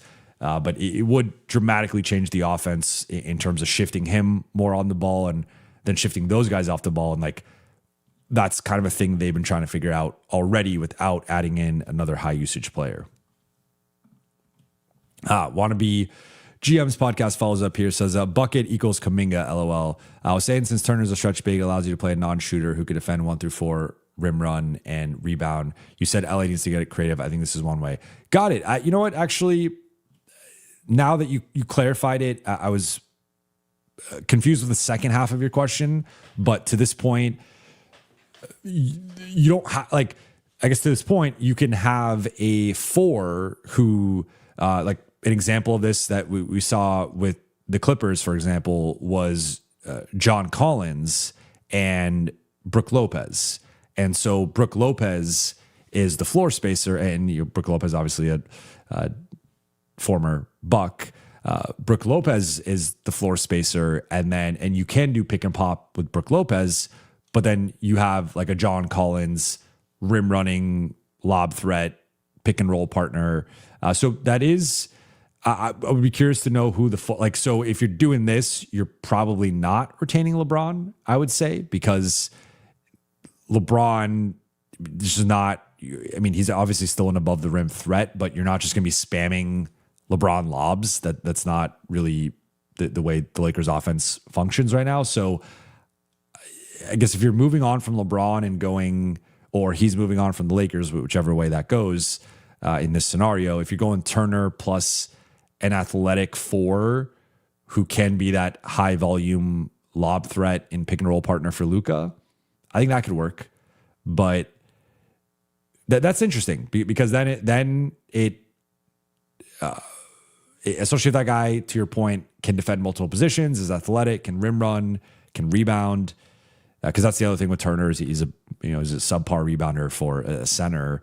If it's almost like in a way like Turner's like a stretch 4, and that guy's Turner's more of a 4 offensively, that guy's the 5 offensively, and then Turner's the 5 defensively, that guy's the 4 defensively. That's pretty interesting. Now, yeah, like what I would say, if it's LeBron at the 4 or Rui at the 4, I don't like this as much. I don't think you have enough rebounding. I don't think you have enough defense. I don't think you have the lob threat that you need. If it's a totally different 4, that's a different conversation. You mentioned Kuminga. I'm still not very sold on Kuminga, so he would not, like, I don't think he's ready to go from the role he's been in to being like a starter on a contender, but someone in, John Collins is a free agent. He's not my favorite player or player archetype, but someone along those lines that's like, I'm thinking like a guy would be great with like a Kenyon Martin, right? Obviously he's long retired, but like that type of archetype, someone like that. Easy peasy. Thank you for the super chat. Need to get some better wings next year. Overwatching them sit smart on someone just to watch them give up the switch effortlessly. Also keep Rui over Kennard or Ayton and prioritize Watson and DJJ. We are completely on the same page here. I just would love some more two-way balance. Like if we really break down the Lakers wings, and I mean, you could even throw in, I mean, we could throw in everyone on the Lakers 1 through 4. Like, I think Luka, we've talked about Luka's defense before. He certainly had some lowlights during the season and does have the stretches of games or even entire games where he's not as engaged or active or whatnot. But I think if you look at the defensive metrics, if you look at his defensive playmaking, he can be somewhere between below, like, slightly below average, which is much better than his reputation, to even average some nights. Even some nights he's had good defensive games, right? Like it's a bit of a spectrum. When you're a high usage star, your defense is going to fluctuate, but Still, like I would say, defense is not a strength of Luka's. Like every night you're relying on Luka's going to be like a stopper or something. Austin clearly had a really rough defensive playoffs. I think as he's assumed more usage and had some, his body is broken down later in seasons, like the defense has slipped. He has not been the same level of defender he was the first couple seasons of his career. And that's a real thing you have to factor in when trying to, like, teams will target him. Teams will get him in the post on switches, whatever. Then you have LeBron, who I think showed he can ramp up defensively, but it's not every night. It's not every possession. And there's going to be nights he doesn't rotate as the low man, doesn't box out, etc. Rui, I think, for his standards, had a solid defensive playoffs, but still there's situations where he's late on rotations, closeouts, box outs, traps, etc. And I would say at his best is like an average defender, but often a below average to some nights bad defender, and just not, especially for the Lakers, often using him as a wing just is more, to me, more of a post defender, like more of a 4, even 4.5 sometimes, than the way the Lakers have used him. Vando, I mean, offensive limitation, self-explanatory, or whatever, self-evident. But now I'm just saying stuff. Adu, similar thing. It's obvious his limitations. And then Marcus, some nights shoots well, some nights good shots, low turnovers, some nights doesn't shoot well, bad shots, high turnovers. Luke, defensive liability. And then that's like pretty much the entire rotate. Jake LaRavia, I think, like some matchups and nights solid defender, some matchups and nights closer to average, but definitely on the offensive end a lot of fluctuation and really struggled with shot making and confidence. So you just go player by player, and it's like I think Marcus was the closest thing they had to a true two-way wing. Jake, I think you can make a case for him earlier in the season, but then once he fell off offensively the last few months, it was like Marcus is the only guy who's approaching, and then I think Rui in the playoffs, in certain games, like the only guy is really approaching like every night, giving you contributions on both sides, and that's tough. The Lakers, so that's something that the Lakers need to address in a meaningful way and add multiple guys. Pleasers follows up, I think, the super chat. Now we have to watch the guy who wasted the rest of LeBron in 80s primes try to not waste Luka's prime, huh? I mean, I would say post 2021, the Lakers did not maximize LeBron or 80s primes. I agree there. So, but new ownership, new influx in the front office, like I want to maintain some optimism. Keon Park, thank you for super chat. Smart, getting old and could get injury. How much raise do you think? Like we need to help Luka, but be at least West Finals within 3 years so Luka can make new 5-year deal with LA if next year Marcus, not this Marcus, doomed. Yeah, I mean, I'd honestly prefer Marcus on like a shorter term deal, like probably like a couple years, and even if that's like a little bit of a higher number. I've talked about the balance between like more years versus more money. So the most I wouldn't really want to pay Marcus more than 15 million, and I'd love if that's closer to like 12. That I think that like 2 years, 24 million for Marcus, sign me up in a second. 2 years, 30 million for Marcus, a little higher than I would want, but like I think that's the most I would do. Then if you go to 3 years, it's got to drop at least to that 12, if not even like 3 years, 30 million. Now it's 10 million a year, and that, but you're getting the extra year if you're Marcus. So I think years go up, money goes down. Years go down, money goes up. That's how I would view it. But I think in general, I'd ideally want to pay him 10 to 12 million, but I would go up to 15 probably, because I mean, if you just look at it through the lens of like, is Marcus a non-taxpayer MLE level player? And I would say easily yes. Like if you look at most non-taxpayer MLE guys are, occasionally there's a starter, but most of them are like high level bench guys. And I think Marcus easily checks that box. Andrew H, thank you for the super chat. I got two more here. Then I am wrapping. A sad way to end the season by filling two of Rui, LeBron, Luke, AR, Smart, Ayton won't be on the team next year. So two of Rui, LeBron, Luke, AR, Smart, Ayton. I would agree. And I think it would, if I had to predict, if you gave me those six guys and you said two for sure will not be back, I would say Luke and Ayton would be my two predictions. Let's do this. Let's rank these guys in order of confidence. They will be back to not be back. So I would say like most likely to be back to least likely. And I'm asking myself this on the spot and trying to do this on the spot. I would go AR1. I think I'd go AR1, Marcus 2, Rui 3, LeBron 4, Luke 5, DA 6. That would be my ranking. And the reason LeBron is a little bit lower than Marcus or Rui is because we do know of two alternatives for LeBron in terms of just retiring or going somewhere else. Whereas Rui and Marcus, I think Marcus's number will be lower than Rui's. And I think you can argue that Marcus should be more of a priority than Rui, though I think you could also argue Rui should be more of a priority. Like it depends. Also, partly, in my opinion, depends on what happens with LeBron. But yeah, I would go AR, Marcus, Rui, LeBron, Luke, Ayton in terms of most, but like a big gap, I would say between 4 and 5, between like LeBron and Luke, big gap. And then Marcus, Rui, and LeBron are, it's almost like a 2A, 2B, 2C. But, you know, if I have to rank them in some order, that would be my order. Actually, I might go, I don't know. Now I'm like, do I go LeBron 2 after Austin? I just think that there's so much we don't know with LeBron. And I might optimistically put LeBron number 2 after Austin and then move Marcus to 3, Rui to 4.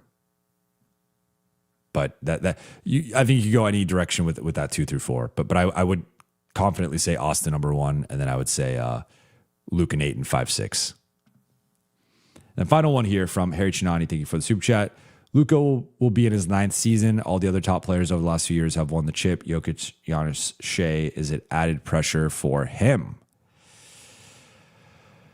I mean, I definitely think there's going to be pressure on him because I think he, just with the way this works, right? I mean, at this point, I've been in the media for 15 years. I've seen the cycles. It's happened.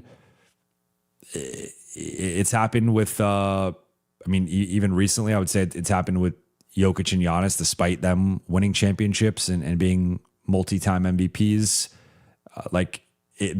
We live in a very "what have you done for me" NBA culture and discourse and media cycles. So I think there is an element of, with Jokic, it's like, all right, well, you haven't won since 2023, right? And you've won an MVP since then, but you've been bounced in the second round a couple times, and then now you just got bounced in the first round. With Giannis, I mean, Giannis hasn't had a relevant playoff moment arguably in like almost 5 years, and he's got all the stuff with the trade rumors, and he wants out, then he wants in, then he can't make up his mind, and like I think people are getting sick and tired of that. Shea did not have the best series against the Lakers, though he did have a good game 4. If he has a rough series against San Antonio and they lose, I think there's going to be the people coming out of the woodwork with is Shea a fraud or whatever with Shea. So I think that's just like the nature of how this goes. And so with Luka, he makes the finals in 2024. He does have there's the Windhorse rant, and I think that the flaws and weaknesses of Luka were very heightened at that point and very much became like stamped. Like I've talked about this before, but I feel like they became stamped on Luka, and it was like, Luka doesn't want to play defense. Luka is out of shape. Luka doesn't care. Or Luka this, Luka that. Like that stuff was kind of stamped on him by the national media. And then once you get stamped with something, it's really hard to shake that. I think the one way you shake that is by winning a championship. And so then the Lakers trade happens. It's, then next season starts. They actually get off to a solid start. He gets injured. He's out for a while, and then he gets traded to the Lakers. And then there's the whole shell shock nature of that. And then the Lakers underachieve, lose in round one as favorites and as the home court team. But I think based on like him getting traded there, having 20 something games, Lakers still trying to figure it out. I don't think he took a lot of the blame for that, and understandably so. Then this year, I think he would have been set up to potentially take some of the blame, especially with all the discourse around him during the season. But he ends up getting injured, and then he's not going to get the blame for LA getting swept in the series, obviously. So I think like last year he rightfully was not criticized because I don't think that Minnesota loss was on him. This year he wasn't even in a position to potentially be criticized because he wasn't available. But next year, if he's available and the Lakers lose in round one or round two, I think there will be people that come after him and start to be like, well, it's been a few years since you made the final. Like, that's just how this works. I'm just like, I'm telling you how this works. And so that's my perspective on it is we do live in a very, what have you done for me lately? Media economy, fan economy, whatever. And at some point, it'll have been a few years since Luka made the finals. People will start getting back to, well, when are you going to win the championship? When are you going to win the MVP? And it'll be interesting to see how he responds to that next season. Like, he could go out and win the MVP. The Lakers could go out and be a 55+ win team. They could make the semifinals again, conference finals, like whatever. Depends on what they do in the offseason, and that's going to be the most interesting thing, at least in the short term. But I think there's some added pressure because Luka is great. Like, Luka is on he's going to be a first ballot Hall of Famer, but he's on that like special trajectory of, if you look at his postseason success and his postseason numbers and his all NBA first teams, which he's going to make another one this year. Like, he's in a, there's a lot of categories where it's like Luka and LeBron and Michael Jordan, or Luka and Kobe, or Luka and like all these guys who are considered top 10 players of all time, Luka and Kevin Durant or whatever. And he's in rare air with a lot of this stuff. But at some point, the way this works is if you haven't won a championship or an MVP, it starts to be some pressure on you. So I think he will be facing some of that soon if that does not change next year. But I am going to wrap here. It is officially 3 a.m. I have to be up in less than 6 hours and go back to the practice facility for final exit interviews. So appreciate you all for rocking with me this late, our latest live of the season. And it's poetic that this is the way, or the night that the season is ending. But shout out to the chat, shout out to the late night gang. Appreciate you all. I will be back in probably 8.5 hours. So you won't have to miss me for too long. I will be going live probably around 11:30 or 12 p.m. Pacific time with 5 takeaways from exit interviews with JJ Redick and Rob Pelinka. But again, shout out to the chat. Thank you all for the support. Thank you for watching, listening, liking, subscribing, sharing, memberships, merch, and comments, reviews, all that stuff. Really means the world to me. And I would not be in this position to do this and have the freedom and have the independence without all of you. So it really means the world to me, and look forward to more Buha's Block meetups, meeting more of you guys at games, and just doing this for forever. So looking forward to it. Shout out to the chat. Shout out to the late night gang. And I'll talk to you all in about 8.5 hours.